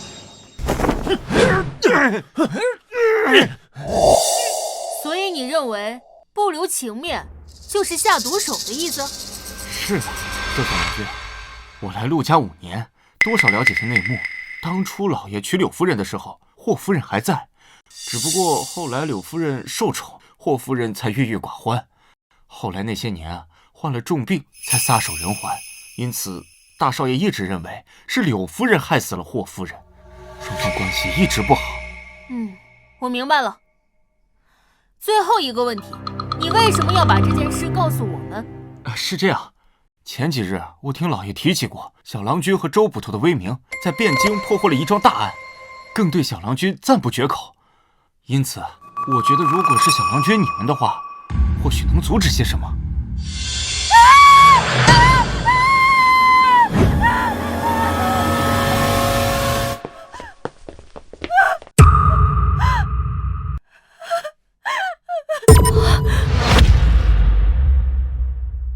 夫爷，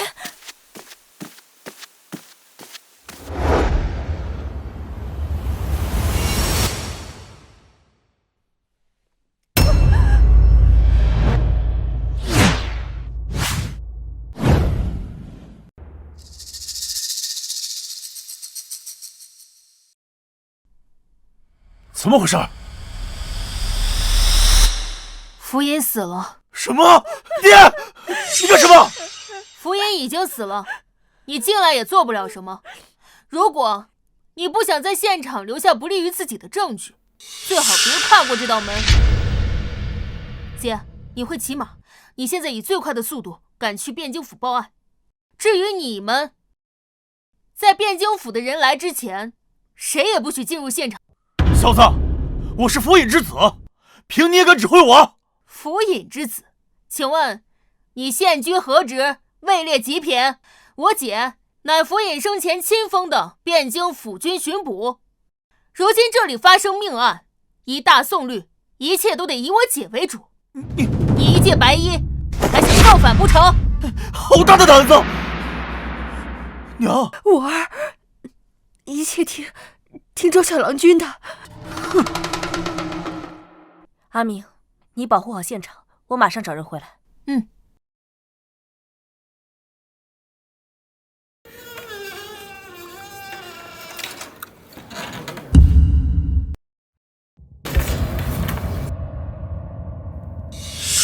柳夫人，您是拿钥匙开的门，门之前是从里面反锁的。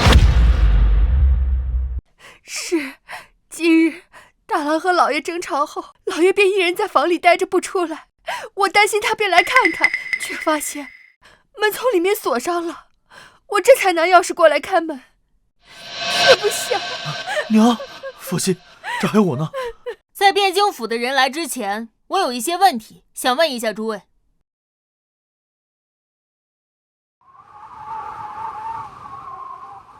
在哪儿？在哪儿？府尹大人在哪儿遇害的？周小郎君，夫人，两位郎君。李都头，府尹大人平日待你不薄，你可一定要查明真相啊！夫人放心，属下一定不会放过凶手。现场除了我检查过府尹生死外，无人进过，还保持原样。哎呦，原来你小子知道保护现场啊！啊，我没说错什么呀。柳夫人，还劳烦你们在门口等着。娘，这里有李都头他们就够了。伤心过度对身体不好，您先回房休息吧。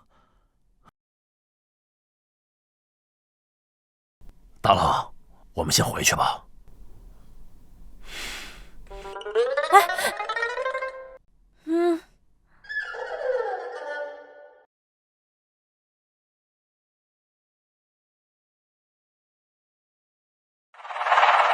哎，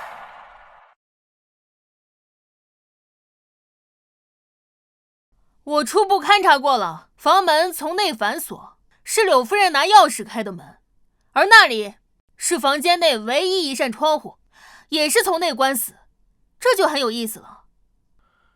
周小郎君的意思是，密室杀人案。密室杀人？什么叫密室杀人？就是一间密闭的屋子内，只有死者一个人的案子。我一般把这种案子统称为密室杀人案。一般来说，各种案件，密室杀人案是最难破的那一类，但也有例外。府尹脖颈处有伤口，极细，交于后颈，是被人勒死的。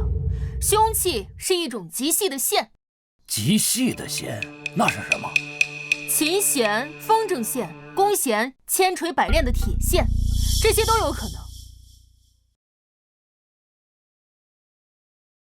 府尹指尖里有血肉残留，与脖颈上不规则的小伤口对应，应该是他自己用手抠的。是府尹大人被人从后面勒住脖子，试图用手扯开那个线而留下的。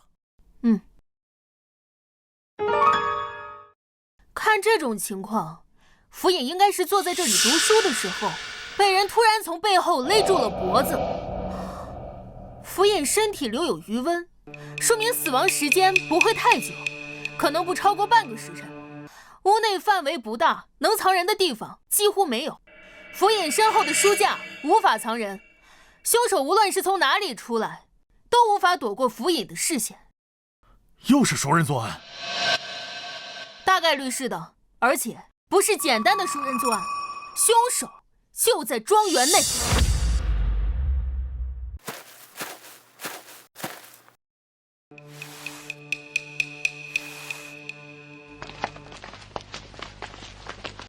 周小郎君，你可是发现了什么？很简单的推理，陆府尹死亡时间太短，庄园又在城外，如今又是大白天，想要行凶，就必须得先潜入庄园，之后在极短的时间内逃离。再考虑到是熟人作案的因素，凶手大概率就是庄园内的人。我检查过了，凶手没有留下明显的线索。阿明，平日里府尹待我不薄，如果你发现了什么，一定要早点告诉我们。放心吧，姐，我一定会尽快破案的。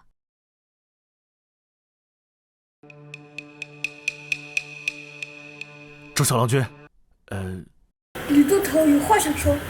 啊，小郎君，那细作的案子刚被查出3天，正在审理当中。这时候府尹突然在庄园暴毙，你说这是否过于巧合呀？李都头认为这2件事有关联。不会，就因为时间太近了。就算辽国同党想做些什么，时间上也太紧。更何况细作已经认罪，有这手段，不如想想办法如何灭口狱中的于成山。这案子8成是偶发的案件。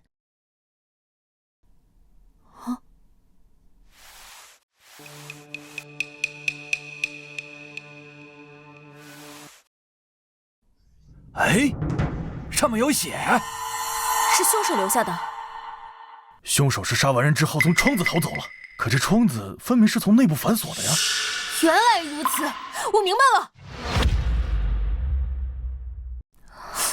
阿明，你是发现什么了吗？哎，是我之前想的太多。哎呀，阿明，你要是发现什么，就赶紧告诉我们呀。我说，这案子其实很简单。刑部沈郎中到。哎，沈星，怎么又是他？哎，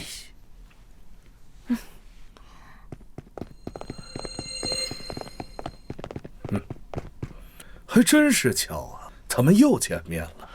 见过沈郎中，不知郎中前来何事？府尹枉死，本官自然是来查案的。沈郎中，这不对吧？府尹之案虽是命官之案，却也是凶案，依属地该由我汴京府负责，待出结果交予刑部复审。沈郎中，如今便来，莫非又有上谕？放肆！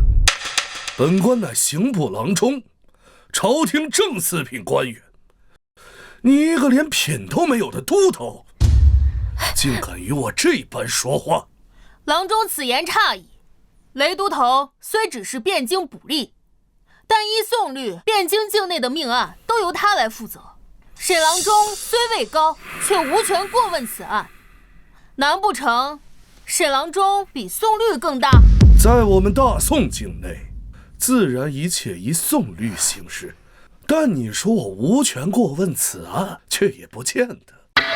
来呀，给这2位都头还有他们姐弟俩看看本官新的任命书。是。中书门下牒，奉敕调刑部4郎中沈星10月初7赴汴京府，任全知汴京府事。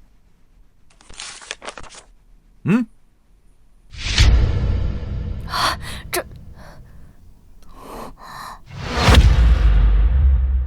如何？本官是否有权过问此案呢？沈星接任汴京府尹，怎么会有这种事情？不对，你接任汴京府尹，陆府尹怎么办？这还不是多亏了你们办案得力。之前辽国细作一案破得漂亮，朝廷论功行赏，擢升陆府尹接任吏部侍郎，这汴京府尹的位置自然就空了出来。可惜呀，这陆府尹命不好，临上任之前竟出了这档子事儿。哎，这该解释的都解释清楚了，你们还有什么问题吗？既然没有问题了，那都散了吧。这陆府尹的案子无需你们劳心，本官自会另派人调查。姐，你真想自己查清此案？好，我明白了。等等，沈郎中，刚刚中书门下的命令，说是让您10月初7接任汴京府尹之位，不知可对？你想说什么？敢问郎中，今日是10月初几啊？对呀，今儿10月初6。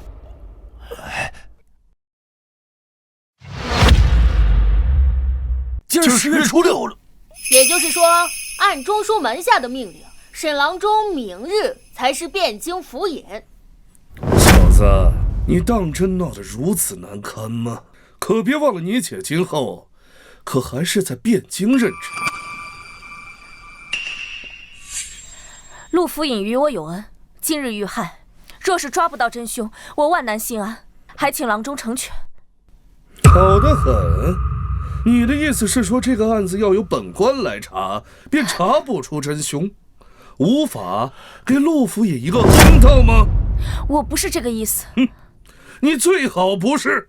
郎中，府尹遇害，我等府中老人皆悲痛万分，希望能早日查出真凶，以为府尹在天之灵，望郎中成全。成全。你们是铁了心的要跟本官作对，那本官就成全你。不是说本官明日才上任吗？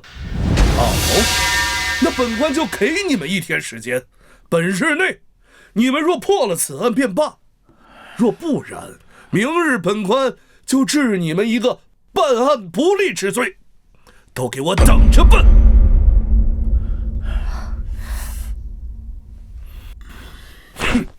本官就在这儿看着，开始办案吧。阿明，那我们继续。好，姐，我们从刚才发现的继续说。等等，沈郎中，你又有何事啊？本官明日才能到任汴京府，无权过问此案。那这小子是汴京府的人吗？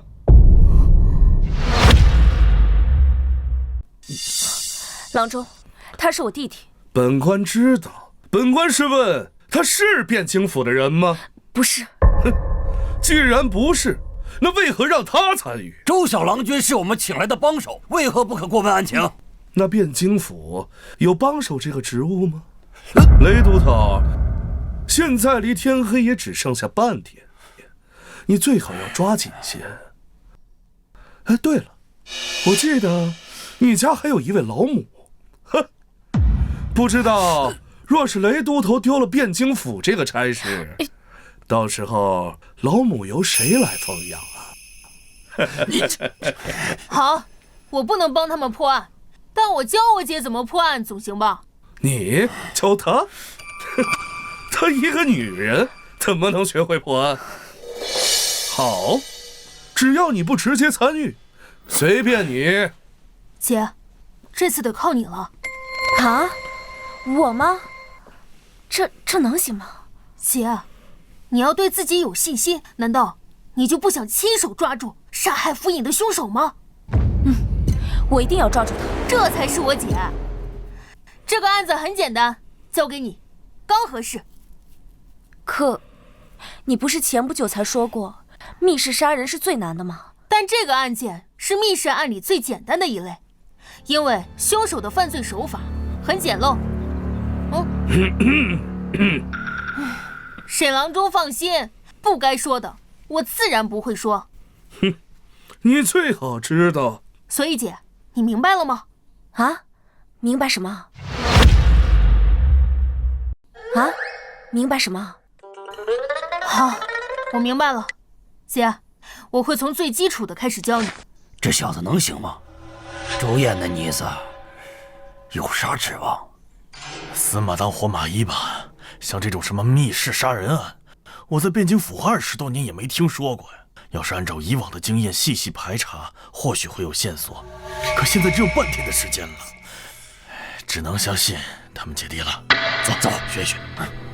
姐，首先我们要明确的一点就是，这世上的案子种类繁多，各种各样的情况都会有，但破案之道最重要的只有2点：一就是杀人手法，也就是杀人方法。有许多案子都是因为临时的激情杀人，手法往往简单粗暴，一眼就能看得出来。但像我们这个案子，凶手故意营造了密室的环境，明显是想增加我们破案的难度，所以我们只需要破解他是如何布置密室的，就能解开许多谜题。所以，凶手是怎么布置的密室啊？姐，你仔细想想，府尹是怎么死的？窗户的缝里又为什么会有血迹？周小郎君的意思是，凶手利用凶器布置的密室。没错。哎，等等，阿明，你怎么就确定凶手是用凶器布置的密室？他就不能是用钥匙打开了门，杀了人之后再把门关上吗？问得好，姐，你能主动思考，进步很大。臭小子，什么意思啊？这一点在你们来之前我就已经问过了。府里的所有房间总共都只有2把钥匙，1把常用，1把备用。备用钥匙掌握在吴管家手中，而常用钥匙掌握在不同人手中。就比如陆府尹的这间房，常用钥匙就掌握在柳夫人手中。先假设柳夫人不是凶手，而常备钥匙又掌握在吴管家手中，所以凶手想用钥匙进门只有3种可能：第一，凶手就是吴管家；第二，凶手是从柳夫人或者吴管家手中偷走了钥匙，杀完人之后再神不知鬼不觉地物归原主；第三，凶手早就复制了1把这个房间的钥匙，只等有机会作案。小子，你不觉得你的话有点多了吗？这也算是敲的范畴吗？我说的这些只是案件的基本信息，就算我不说，他们正常查案时也会问询，根本浪费不了多少时间，所以我说和不说根本就没有影响。好，你继续。那本官就要看看，你是怎么通过这些教会他，半天就想学会查案，简直是笑话。这就不劳郎中操心了。我们继续刚才的话题。首先，吴管家就是凶手。我问过，案发时他与大郎君陆文成在一起，这一点可以双方互为人证，基本排除了作案的可能。当然，也有可能他们是合谋，陆文成在帮吴管家做伪证。但是陆文成是陆正的儿子，为什么要帮吴管家做伪证？这一点缺乏合理的解释，所以我们先暂时认为他们的证词是双方有效的。其次是偷拿钥匙，这也太微乎其微了，风险太大。且不说偷和拿的时候，万一被发现了怎么办？就算他真的得手，吴管家也能随时发现钥匙丢失。把这一点告诉你们，布置密室就变得毫无意义了。最后的复制钥匙倒是最有可能，但这样一来，新的问题又来了。这里是府尹的庄园，平日里都不会来住，就算来住，也是在柳夫人的房间。但除了柳夫人的房间，府尹也有其他的备用房间，凶手很难确定府尹每一次住在哪里。复制钥匙的意义也不大，除非他能把陆府尹所有房间的钥匙都复制一次。但是他要是有这本事，陆府尹可能早就被杀了，根本等不到今天。难怪你说从一开始就是密室谋杀。哎，你从那时候就想了这么多吗？这只是基本的逻辑而已，不是个人就明白吗？既然暂时排除了钥匙开门的情况，又确定了凶手杀人的凶器，那我们可以来做一次案情复原，这对你们破案会很有帮助。案情复原？周小郎君的意思就是让我们再模拟一次府尹被杀的经过。没错，李都头，麻烦你去找一根琴弦来。哎，你去。好嘞。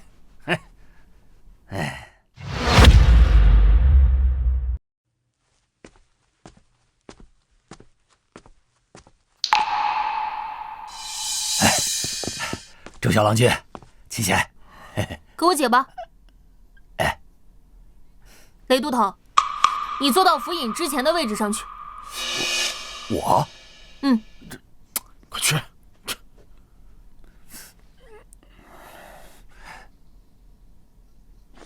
给你。根据当时的情况来看，时间大概在府尹与大郎君吵架之后不久，正坐在这里看书，压制怒火。当时在屋里的是2个人，他与陆大郎君刚吵完架，正在气头上，而这个人却能留下，说明他与府尹的关系匪浅。而这种关系的人靠近你，你是根本就不会设防的。有道理。周燕，你什么时候跑到我背后的？就像现在的情况一样，都头在知道是案情复原的情况下，尚没有注意到我姐，更别提府尹了。那雷都头，你想象现在自己就是府尹，你会有什么反应？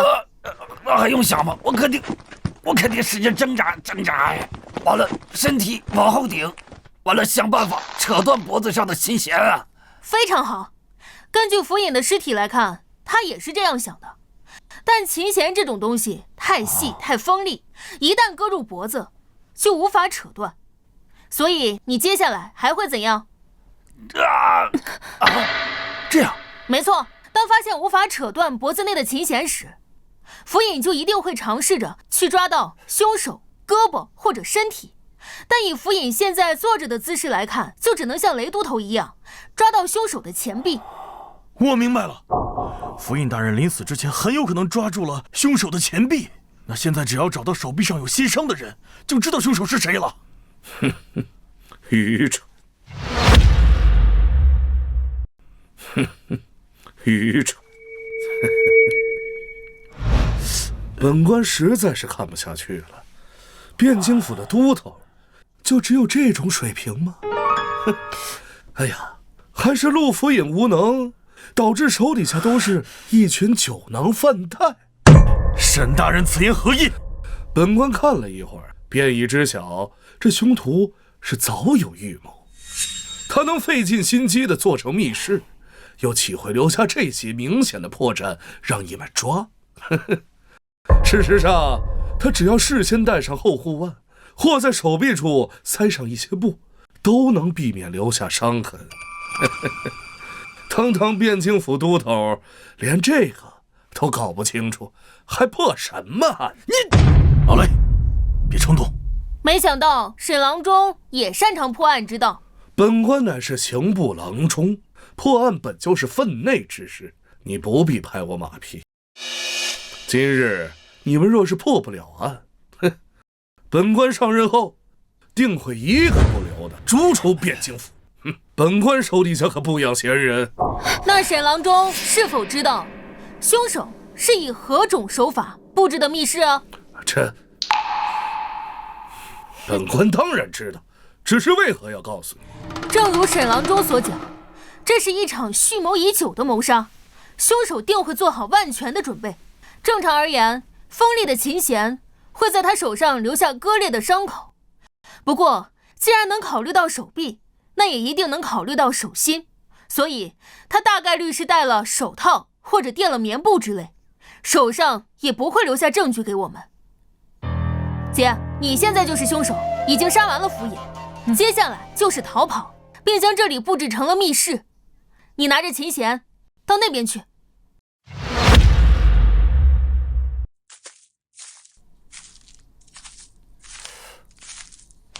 这里吗？好，站在那里别动。接下来我们要复原凶手逃离的方法。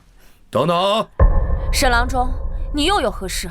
这直接说出凶犯逃离的方法，这也叫教？那你想如何？无论是凶犯逃离，还是制作密室的方法，你在以后都不能指点他。好。阿明，没事的姐，我相信你。到了这一步，我解不解释已经没有区别了。你仔细观察，其实答案就在你手中。线索就在我手中。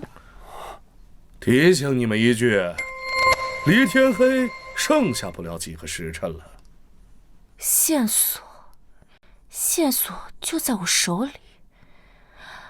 府尹是被细线割破了喉咙，那线上一定会有血迹。哦，我明白了。哎，小燕，你明白什么了？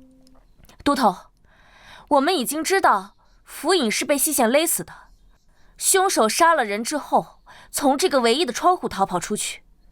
可当我们发现时，窗户却是从内部锁死的。那你们有没有想过，为什么窗户缝隙会有血？就算凶器上沾了血，他可以擦掉或者收起来，从窗户逃跑时根本就不会沾上血。对呀，为什么？真实的情况就只有一种，那就是他不得不沾上血。不得不沾上血迹？你的意思是？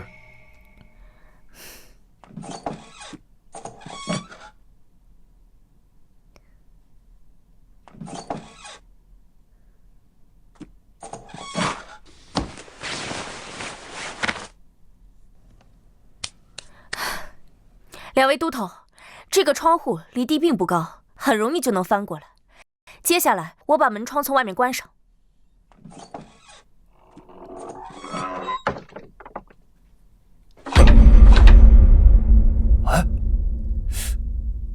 哎，竟然如此简单！这还真被他们解开了。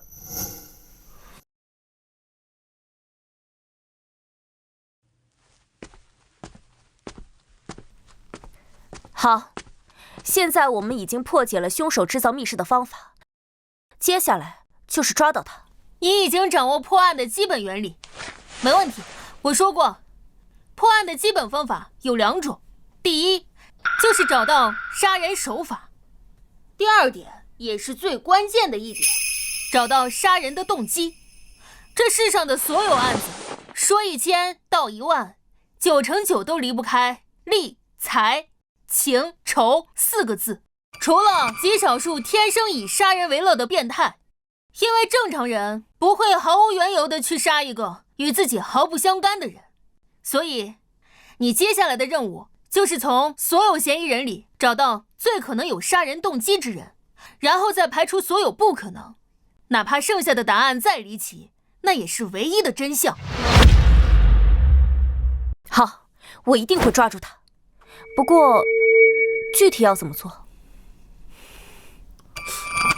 你们看本官干什么？你们审你们的，与本官何干？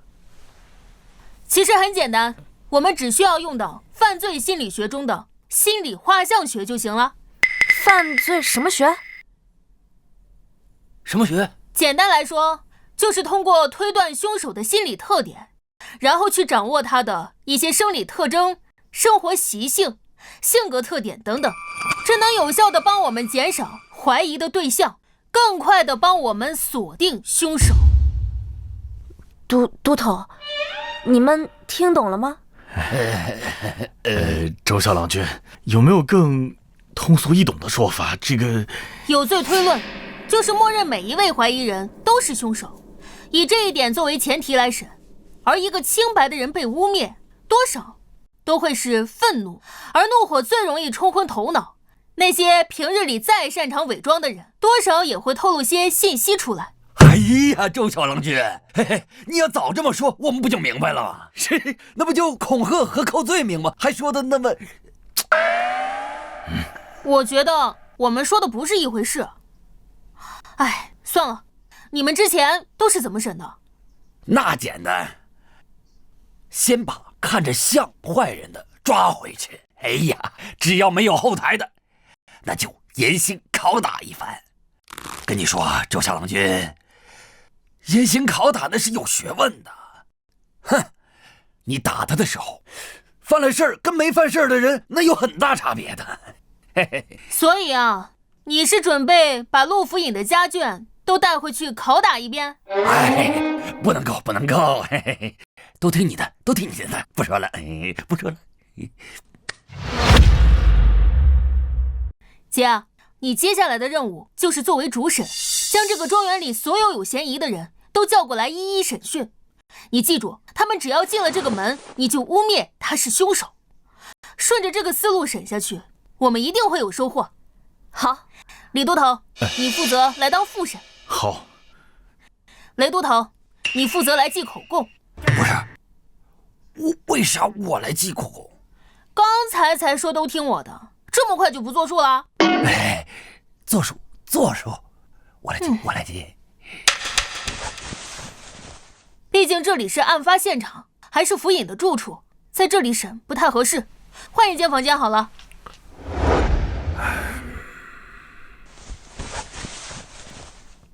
周神甫，开始审吧，你们的时间可不多了。这就不劳郎中费心了。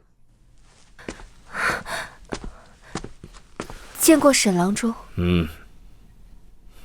都头唤妾身前来，可是有什么线索？夫人莫要紧张，先请坐。我等确实有些线索。可是抓到凶手了。姐，拿出气势，污蔑他就是凶手，先试试他的反应。柳夫人，那我就直说了，我们怀疑你就是凶手。我们怀疑你就是凶手。什么？周捕头，你可莫要开玩笑！我与夫君情投意合，我为何要杀他？别看我，说辞。我们能找夫人，自然是有证据。依据夫人的说法，你前来找福尹，结果发现房门被锁，于是拿钥匙开门，突然发现福尹被害，紧接着就发出惊叫声。可经过我们仔细查看房间，屋内唯一的窗户是从里面被锁上，除了这门，没有其他出口。凶手除了有钥匙的你，还能是谁？依我看，是夫人你先去杀了福尹，然后把门锁上，接着处理掉凶器和血迹，然后回到此处发出尖叫，将我们引过来。笑话！这府上又不止我一人有钥匙，你们为什么不去怀疑吴管事啊？吴管事有陆大郎君作为人证，证明他们案发时两人是在一起。相反是夫人你，案发时却只有你一人，连随身的丫鬟都不带，这不也太奇怪了吗？大郎与夫君争吵了，我想去劝。我夫君这个人历来好面子，这种时候我自然不好带丫鬟。阿明，他说的好有道理啊，我找不到污蔑他的理由，怎么办？那就应变，实在不行就揍他的友。事已至此，柳夫人还要嘴硬吗？你别以为你背着福尹干的那些事我们不知道。你们知道什么？你们知道什么？哦，周捕头，你之前说过，我夫君生前对你多有照顾，如今他尸骨未寒，你就这么冤枉他的遗孀吗？柳夫人，我们只是就事论事罢了。府中你和曹大夫的流言也不是一天两天了。所谓空穴来风，必有其因，恐怕是福尹发现了什么，你怕事情败露，干脆先下手为强。够了！你个汴京府小小的女捕快，通判之位还是3日之前我夫君亲自替你生的，你不思感恩，反而在这里胡说八道，真是狼心狗肺，忘恩负义！哼！我的住处离我夫君书房只有几步之遥，大郎与老爷争吵，我便回了房，几位丫鬟皆可作证。我去老爷书房之时，并未带他们，可是他们都是亲眼看着我离开的，我根本就没有时间去伤害老爷啊！沈郎中，你就任凭他们污蔑好人是吗？可本官如今尚不是汴京府尹，汴京府的案子自然是不好插手的。不过夫人放心，就算他们今天诬陷了夫人，等明日本官上任之后，定还夫人个清白。至于诬陷好人、栽赃陷害之罪，依宋律杖40，流放3000里。差不多了，姐。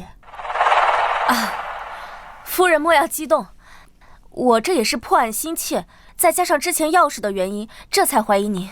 如今你解释清楚，确实是我的失误。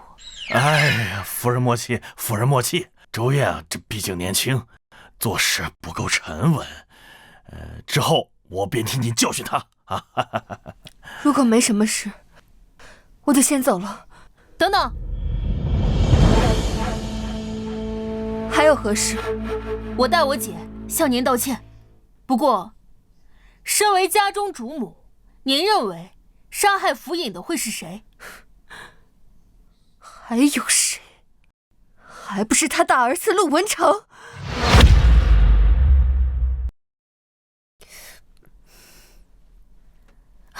夫人为什么这么说？这还用问吗？府里人都知道，老爷并不喜欢他，也怪他自己不争气，读书这么多年，别说是进士，就连个举子都没考上。要知道，老爷可是当年的榜眼，被誉为文曲星下凡，能看上他就怪了。就算是这样，也不能说府尹就是陆大郎杀的吧？既然话说到这儿，我也就明说了，这大郎科举无望，时常惦记老爷手中的印官名额。这按照大宋律法，像老爷这种4品官，可以服印直系一个9品官缺。我因是妾室，虽得老爷宠爱，但始终失了名分。这2老便一直是庶出。这按大宋律法，庶子无资格任印官。这些年来，老爷虽未曾将印官职位给他，他也却未说什么。就在3日之前，这老爷突然向我提及要将我扶正之事。这些年来，我虽与老爷十分恩爱，时常也向老爷提及这扶正之事，可老爷业务繁忙，便一直拖着。这次他主动向我提及，我自然是欣喜，也没有多想。如今细细想来，一定是陆文成，一定是陆文成，怕我一旦扶正，这2老变成了嫡子，会对他造成伤害。这归根结底是我害了老爷。夫人请放心，若真是陆大郎所为，我等必会将他绳之以法。还请夫人先回去休息。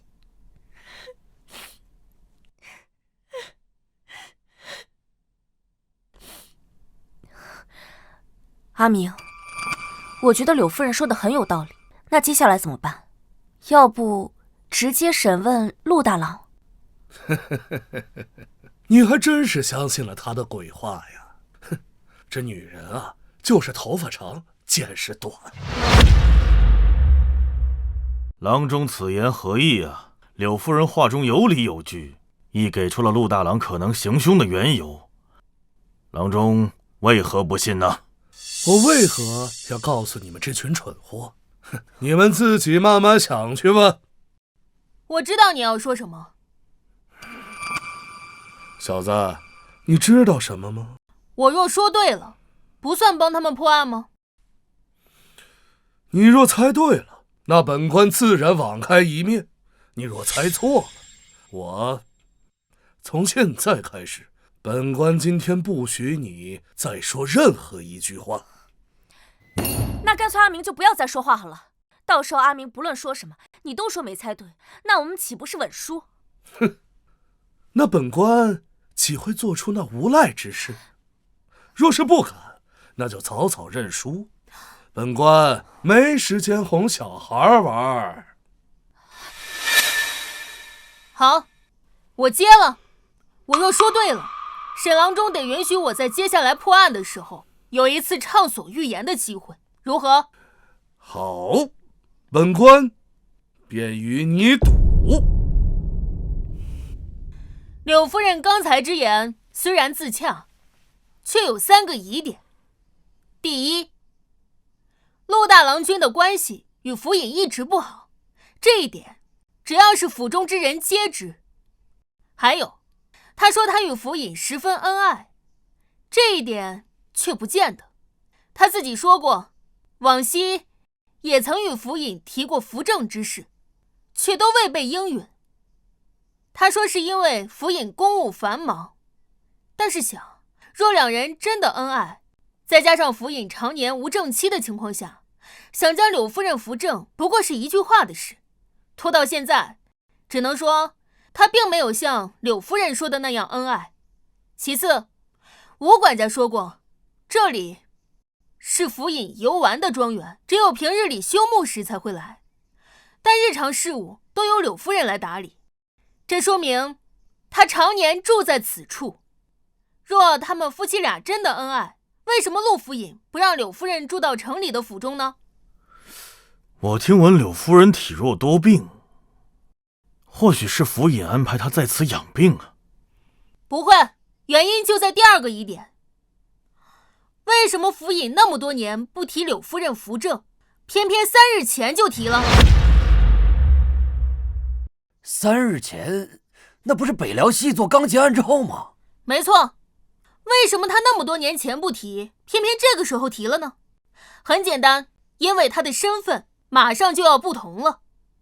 他在汴京府这么多年，一直未得升迁，此次恰逢吏部侍郎告老还乡，他想更进一步。但问题是，这个位置不止他一个人盯着。你喊本官做甚？恰逢这种时候，辽国细作案出现，这是危机，更是机会。若破获之后，他的功劳定直达天听，甚至吏部侍郎的位置也是10拿9稳。而一旦成为了吏部侍郎这种核心高官，他的地位将会今非昔比，甚至以他的年龄，进入中书门下，甚至成为那几个相公之一，也未可知。但这种时候，正式之位若持续空悬，就会成为一种隐患。毕竟身居高位，政事未决，许多世家大族定会闻风而动，其中利益太多，像府尹这种官场老手定自然明白，更不想沾染。甚至时间长了，许多官家为了表现体贴，来个赐婚什么的都说不准。对府尹来说，与其留着这个隐患，不如将自己知根知底的柳夫人扶正。这么说来，府尹将柳夫人扶正，完全是为了自己的仕途？8成是的。第3点，也是最重要的一点，杀人除了要考虑动机之外，还要考虑收益。站在陆大郎君的角度来看，一个阴官的名额，真的比一个即将晋升吏部侍郎的亲爹重要？怎么看都不如府尹活着给他的利益大。因此，只要陆大郎君还算正常，就不可能以这种理由杀人。沈郎中，不知我说的对或不对？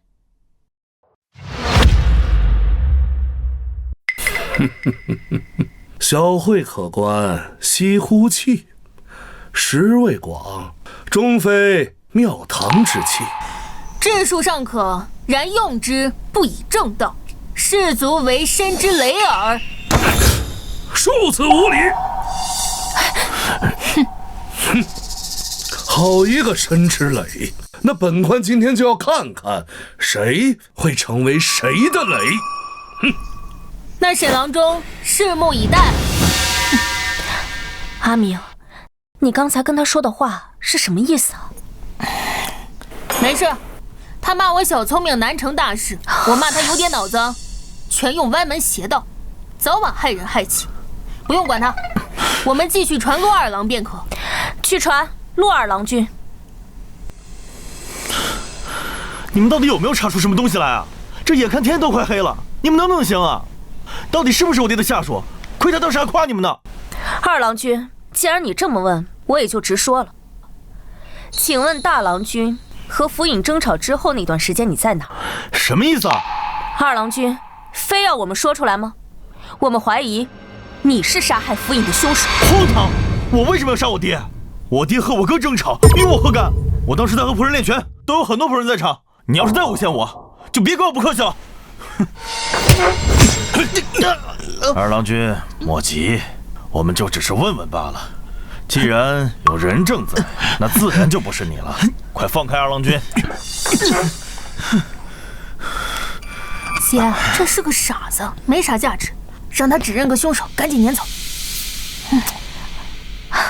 二郎君，看来是我们误会你了，莫要生气。二郎君，既然此案与你没有关系，以你对家中的了解，你觉得此案的凶手会是谁？那还用说？除了曹百川那个老不要脸的，还能有谁？哦，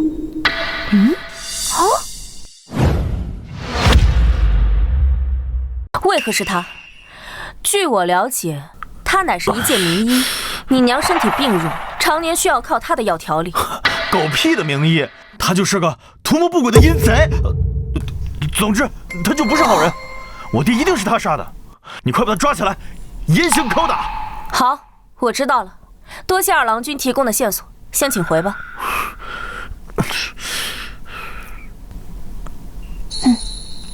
来人，去请曹大夫。大人，各位都头，不知找曹某何事啊？啊，曹大夫，你先坐，我们只是问几个关于案件的问题罢了。是。曹大夫，府尹遇害之时，你在哪儿？柳夫人又犯了病，府里的金线莲用完了，我回汴京去杏林堂去买，回府不过半个时辰。刚听说府尹遇害了，可有人同行作证？啊，只我一人。那这么说，就是没有证人喽？你什么意思？我们怀疑就是你杀害的府尹。荒谬！我与府尹无冤无仇，为何要杀他？无冤无仇？曹大夫可要知道，这天底下没有不透风的墙。我听不懂你在说什么。柳夫人已经承认你和他的关系了，你还想嘴硬到底吗？我叫周明，她是我姐姐周燕，你听说过我俩吗？沈郎庄问些日常问题，不算直接参与吧？你问都问了，还问我，何用呢？这2日，听闻你破了一桩大案，府尹赞不绝口啊。那你猜，府尹请我和我姐来，是为了做什么？果然是来查我的。以你和柳夫人的关系，只要府尹眼不瞎，都会怀疑。而他请我和我姐来，就是为了找到你和柳夫人有私情的证据。府尹让我们来抓奸，我怎么不知道？哎呀，骗他的！你不用管我说什么，只要注意他的回答就行。事实上，我见到你和柳夫人第一面的时候，就察觉到你们2个的关系不正常。你当时虽行色匆匆，可我依旧注意到你手指上青黑色烟墨。见到柳夫人的时候，虽隔着一层轻纱，可我却在她眉间看到相同的颜色。曹大夫之前在为柳夫人画眉啊。曹大夫这是默认了？我早就知道瞒不住的，我早就提议过带着他远走高飞，可是他一直放不下如今的富贵生活。真的是你？我没错，是陆正该死。我以真儿青梅竹马，当年是他看真儿美貌，才要强行纳妾，真儿根本就不喜欢他。后来有一次，真儿生了病，我便借机自荐进入府中，后来没过多久，便旧情复燃了。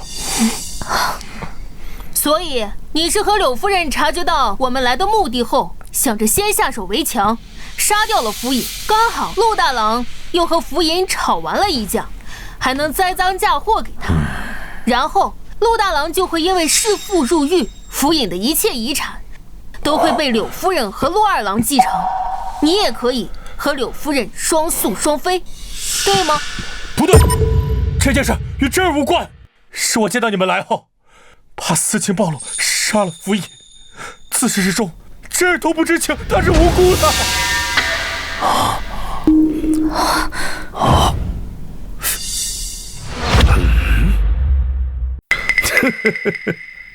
没想到这个案子就这么被你们简单的给破了。来人，把这个不知羞耻之徒给我押回汴京府，待本官明日上任之后再严加审问。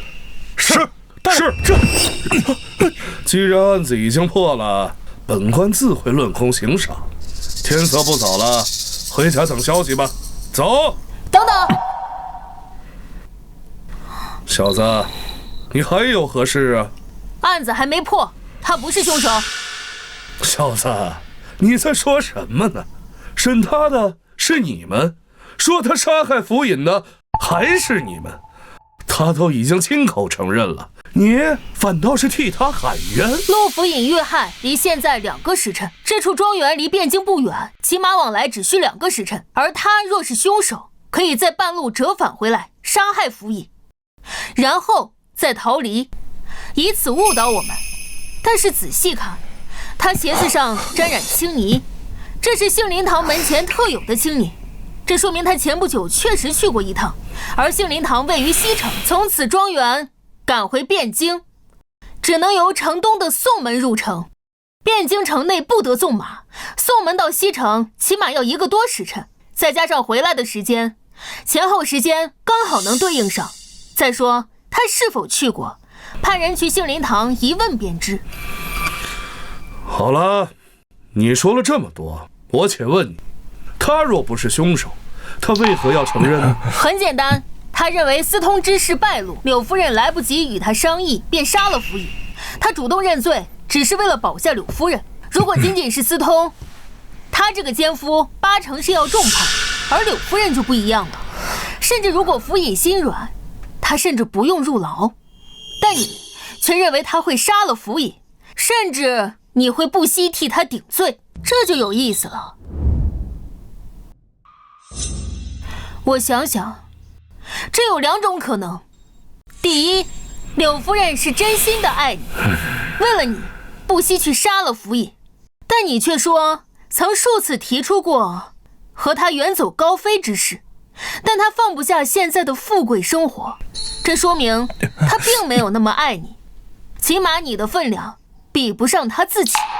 第二嘛，就是私情暴露的后果比我们已知的更严重，府尹一定不会放过他，所以这就不只是偷情那么简单了。别再说下去了。哦，陆二郎是你和柳夫人的儿子。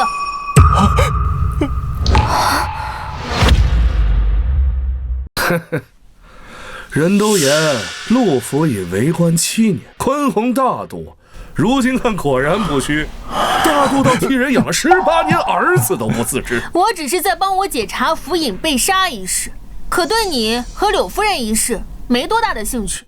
不过都查出来了，李都头，按惯例应如何办？依宋律，改收监候审。今日的情况，若能破府尹被杀一案，当与凶犯一同押回汴京府；若府尹之案不能破，单独收监，择日审理。说来说去，不还是收监吗？来啊，安排房间，把他关押起来，等离去时再带回汴京府。至于那柳夫人，她毕竟是陆府尹的家眷，责令不许出庄，待本官上任后审过这个奸夫再问。是。等等，曹大夫，依照你对此地的了解，若说出一名凶手，会是谁？吴管家。为什么？趁儿身体不好，为了给他调理身体，我翻阅了各种医书，有一部叫《奇症杂录》的医书，很有意思。这部书在你的屋里？他不在，前些日子被府尹借走了，许是在他的屋里。李都头，麻烦派人取来。走。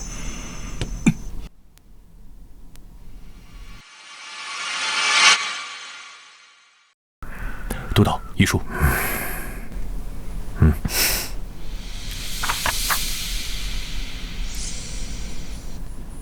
这病史，别看我什么都不知道。传吴管家。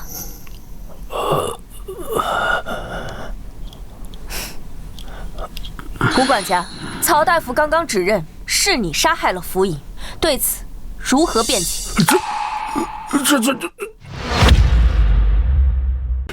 周捕头，这从何说起啊？自从大郎跟老爷争吵之后，我就一直跟大郎在一起，这一点大郎可以作证。那你和陆大郎合谋呢？周捕头说笑了，这大郎跟老爷那可是亲父子。俗话说，父子哪有隔夜仇啊？大郎就算心有不满，那也不会跟我一起合谋杀害老爷呀。这太荒唐了！这一点都不荒唐。柳夫人之前说了，这府尹这些年与陆大郎君一直关系不好。这陆大郎君一直想要府尹手中的阴官名额，这府尹一直不给。再加之府尹近日想要扶柳夫人为正室，这陆大郎完全有理由铤而走险。这只是周捕头你的猜测，你没有证据。退一步说，就算你说的对，那也是大郎跟老爷之间的事，我为何要参与啊？证据，我们当然有。府尹被杀的那个房间，房门皆闭，可是整个庄子只有你和柳夫人有那房子的钥匙。柳夫人身边有丫鬟加以证明，已排除嫌疑。试问，除了你，还有谁可以杀了府尹之后再将房门关闭？至于为何要和陆大郎合谋，这就更简单了。我听闻当年你是随大夫人陪嫁而来，这些年一直不受府尹重视，心生怨念也很正常。再加之你与陆大郎君这些年一直很亲近，只要给你些承诺，事后再答应做些伪证，未尝不可铤而走险呢。既然周捕头如此笃定，那老儿也无话可说。但老儿还是那句话，说我杀了老爷，证据呢？姐，他审不出什么线索了，换下一个。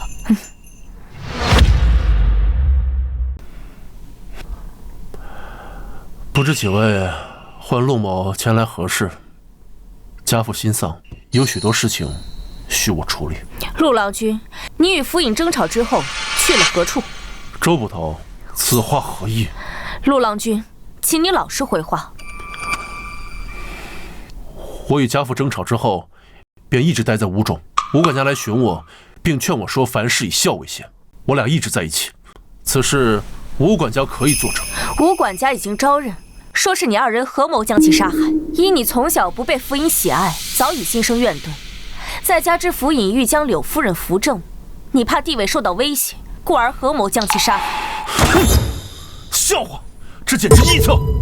就算我与家父关系不怎么样，又怎会行此大逆不道之事？你们血口喷人，可有证据？郎中，您乃刑部重臣，便任由他们无凭无据冤枉一个好人。陆大郎莫要生气，有本官在，断然不会放跑一个坏人，当然也绝不能冤枉一个好人。若是今天他们拿不出证据，本官万万不让他动你分毫。有郎中这句话，我就放心了。今日尔等污蔑我，若拿不出证据的话，我定不会善罢甘休。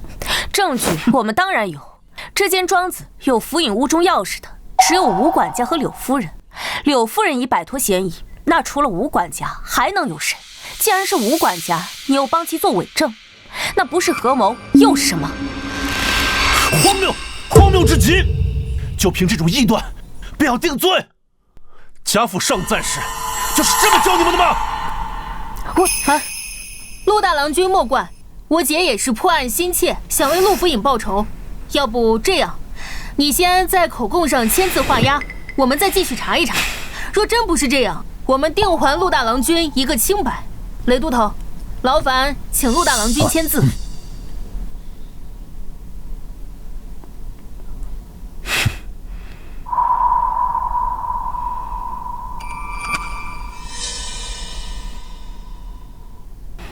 你们最好能查出真相。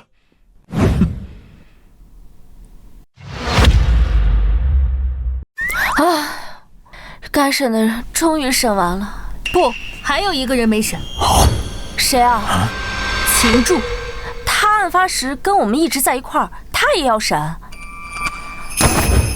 不对，姐，你终于意识到，他和我们在一起的时间和案发时间其实是错开的。不过已经没关系了，依照现有的证据，这案子已经可以告破了，只差最后一点细节需要确认。李都头，我需要去汴京府查一个人的档案，不知可否？这个吧，原则上不可以。哎，小郎君，你想查谁的过去？嘿嘿，我可以带老妈。那就有劳雷都头了。我想查陆府尹的刘当。谁？啊？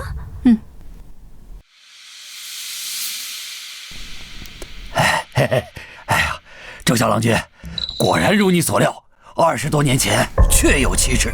好，现在线索齐了，姐，召集所有人，可以宣告破案了。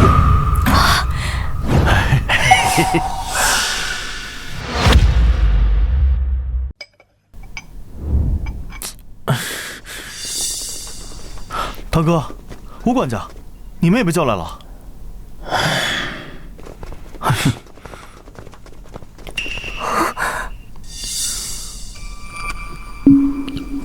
曹大夫，是怎么回事？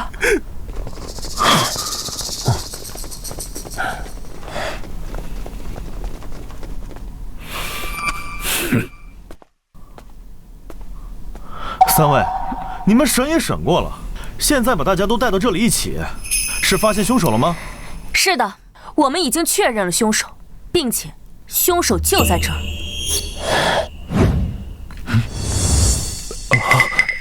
周捕头，你说是就是。老朽记得先前你说老朽是凶手，事到如今你还这么认为吗？经过我们查证，已经确认凶手就是府尹的儿子。你们都看着我干什么？难道你们怀疑我是凶手？你的确不是凶手。我刚才说凶手是府尹的儿子，而你并非府尹亲生。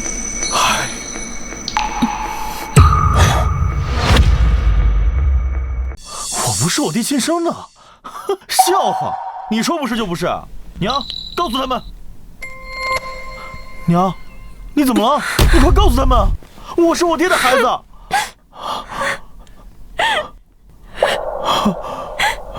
是谁？告诉我那个人是谁！果然是你，我就知道是你！你这个禽兽，我杀你！陆二郎，莫要浪费大家的时间。你的家事以后有的是时间处理。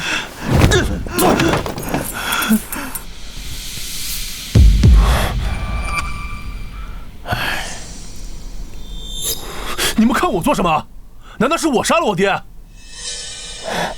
周捕头，先前审讯的时候不都说了吗？老爷遇害的时候，他一直跟我在一起，根本就没有作案时间。哼，是我得了失心疯杀了我爹吗？且不说这一条罪是大逆不道之罪，只要他还活着，我便是府尹之子，马上就能成为侍郎之子。就算为了我的前程着想，我有10000个理由去孝顺他，并非去杀他。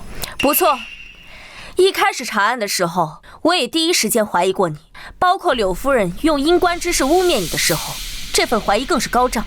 但类似的话，阿明也说过，不管在何种情况下，你确实没有理由杀府尹。但随着案件调查下去，以及阿明不断的提醒下，意识到在某种特定的假设下，其实你是有行凶理由的。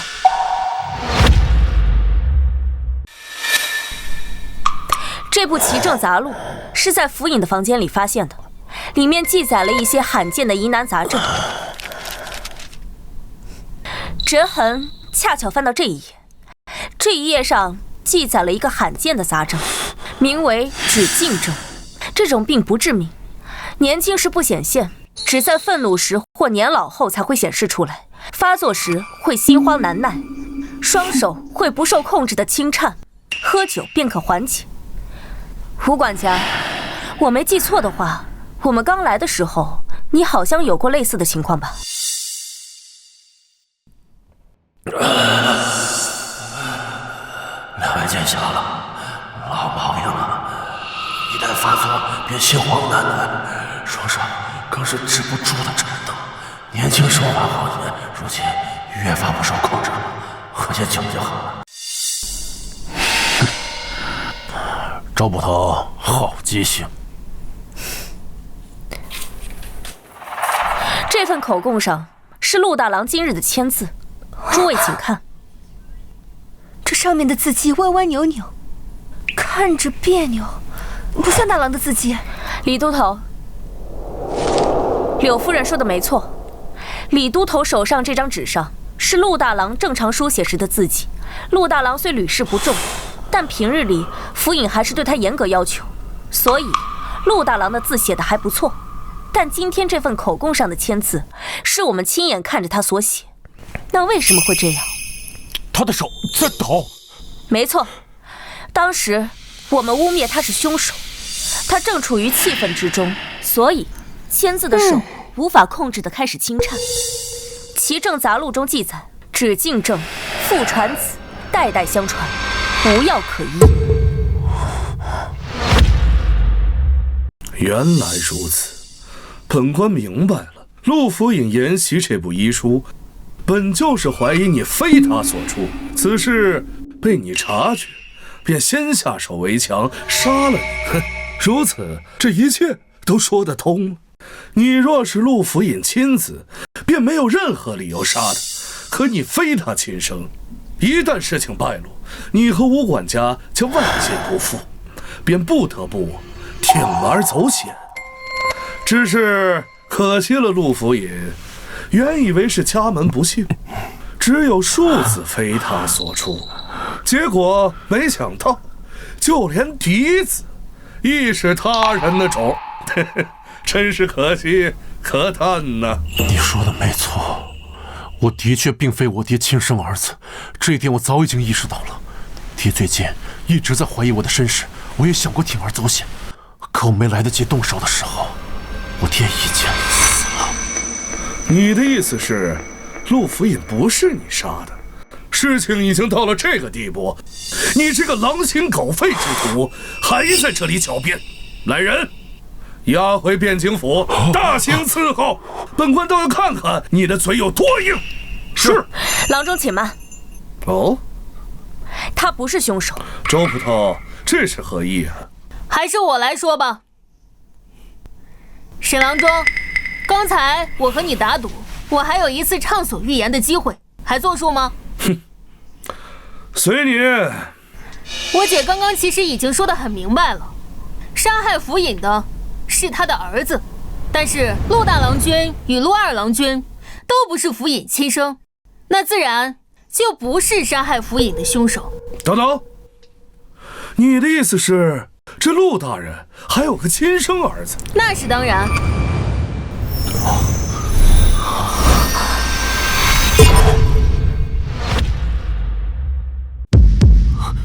钱柱是府尹的亲生儿子，这怎么可能？没什么不可能的，你来说还是我替你说？周小郎君莫说笑了，我这下等人怎么可能是府尹的儿子？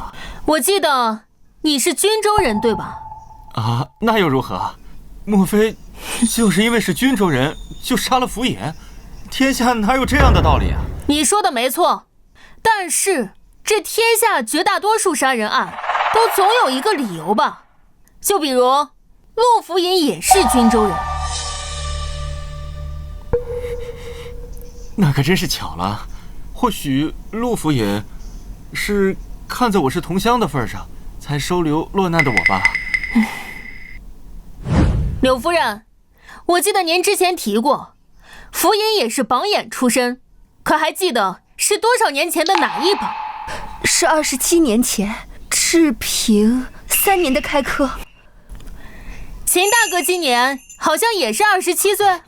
这又说明什么？我看过陆府尹的告申，里面有他的留档。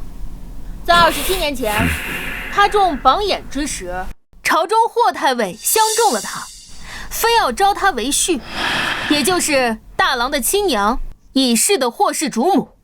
这本是一段佳话，可就在第2年，有一个叫秦玉珍的女子，一路从均州乞讨到汴京，敲响了汴京府的鸣冤鼓，状告当科榜眼。这案子在当年并没有引起轰动，因为他根本就没有告起来。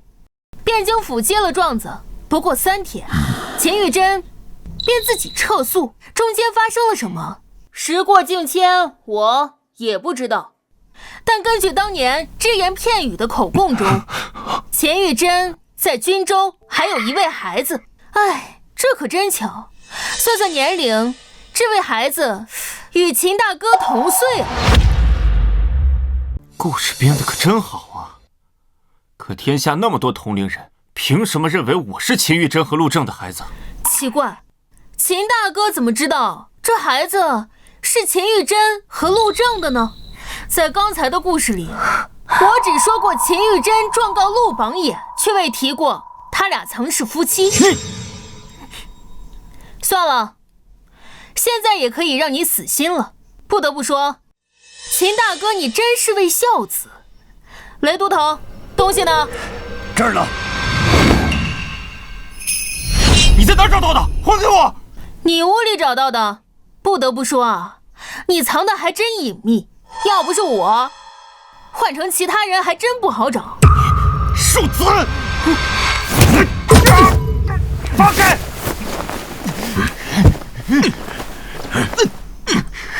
唉，雷都头，给他吧。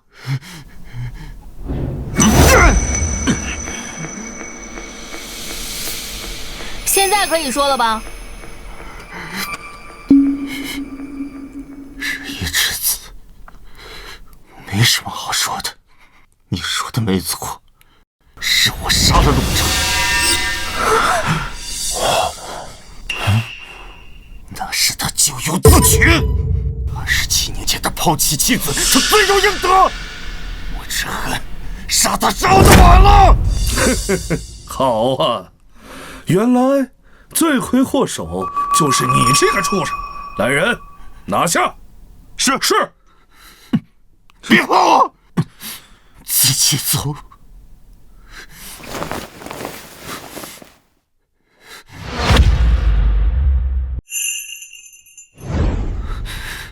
周小郎君，我想知道你是从什么时候开始怀疑我的？你来找我们的时候，你当时不该来找我们，表演得太可疑，画蛇添足。押走。精彩，真是精彩！不愧是帮陆府尹破了细作案的神童，连本官都不由叹服。不过你们这么辛苦的破案，最后这功劳还是便宜了本官。哎呀，真是惭愧呀！这样，本官惜才，再给你们一个机会。现在跪下，对本官宣誓效忠，今后尽心尽力地为本官做事。本官上任后，非但不会针对一切，还会给他升官重用，如何呀？你无耻！圣旨到！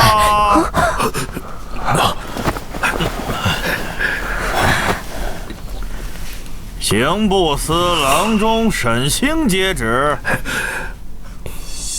刑部都司王恒检举刑部司郎中沈星任职期间贪赃枉法、收受贿赂、渎职失职，经陛下圣谕，停其汴京府任职，革其刑部司郎中之职，授监大理寺，听候发落。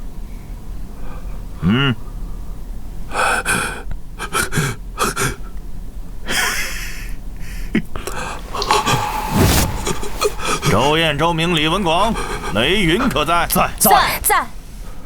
咱家这里还有一份圣旨，周燕，你们4人接旨。陛下圣谕，汴京府尹陆正秉公、周燕、周明、李文广、雷云侦破北辽细作一案有功，特加封周燕为汴京府正7品司路参军。李文广加封为汴京府正8品左右军巡总使，雷云封为正8品提刑，赐周明大宋神探金牌，钦此。谢长官隆恩。看，这就是守护家人的感觉吗？这个时代其实也挺不错的。